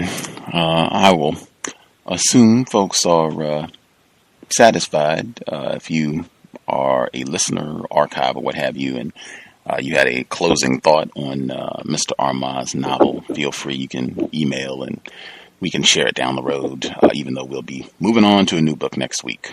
I hope folks got some constructive info. The PDF, it should be linked if you are listening or have been listening at Black Talk Radio Network. You can just click the book title, and the PDF should be right there. You can download it and have it to review yourself. If you're listening via the archives and you want a copy to kind of follow along with as you read, I guess to make sure to... Quick question. What book are we reading next? This is my pick, so I might change my mind, but I think it's going to be Getting Things Done. But I reserve the right to change my mind since it's my selection. But I think it's going to be Getting Things Done. It's kind of I think it might have been on Oprah's list. I'm not sure about that, but 909 is a big fan. He was saying that it can be very helpful for getting organized and just how to be very efficient if you have a lot of things to do, or if you just want to be more active in getting things done. It can be very helpful in getting organized. But it's called Getting Things Done, if that's the book that I stick with. But I'll come to my final decision by like Tuesday. Yeah, because we'll have programs before then. So I'll come to a final conclusion by Tuesday so people can have time if they want to get a copy or whatever you need to do to get prepared. With that, but we should be here tomorrow. Compensatory call-in tomorrow evening, 9 p.m. Eastern, 6 p.m. Pacific. I did not forget our listener in the Bronx. He had asked about the question about, it was way back, I think, in the first segment where Mr. Armah, he was talking about people that ask about how long we've been here, and you'd have to go and investigate each grain of sand and each droplet of water, and he asked what I thought about with that passage. It reminded me of Mr. Fuller when he says that my history is the history of everything that has ever taken place in the known universe. That is my history, where you are connected to everything, every atom, every molecule in the known universe has been a part of your history in this entire universe. Just the immensity. I think white people have done a very good job to give us a very limited scope of the world, ourselves, our quote unquote history. I think that's the essence of niggerish thinking. If you look that up in the dictionary, is to have very small, limited view of things, to not be on that grand scale when you think about yourself, when you think about the world.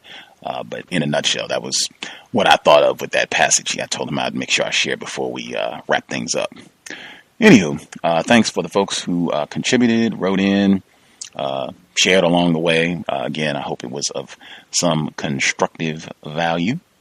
And we will have our new book next week. I will come to a definitive decision sometime before next Tuesday and let folks know if they are so inclined to get the book and prepare.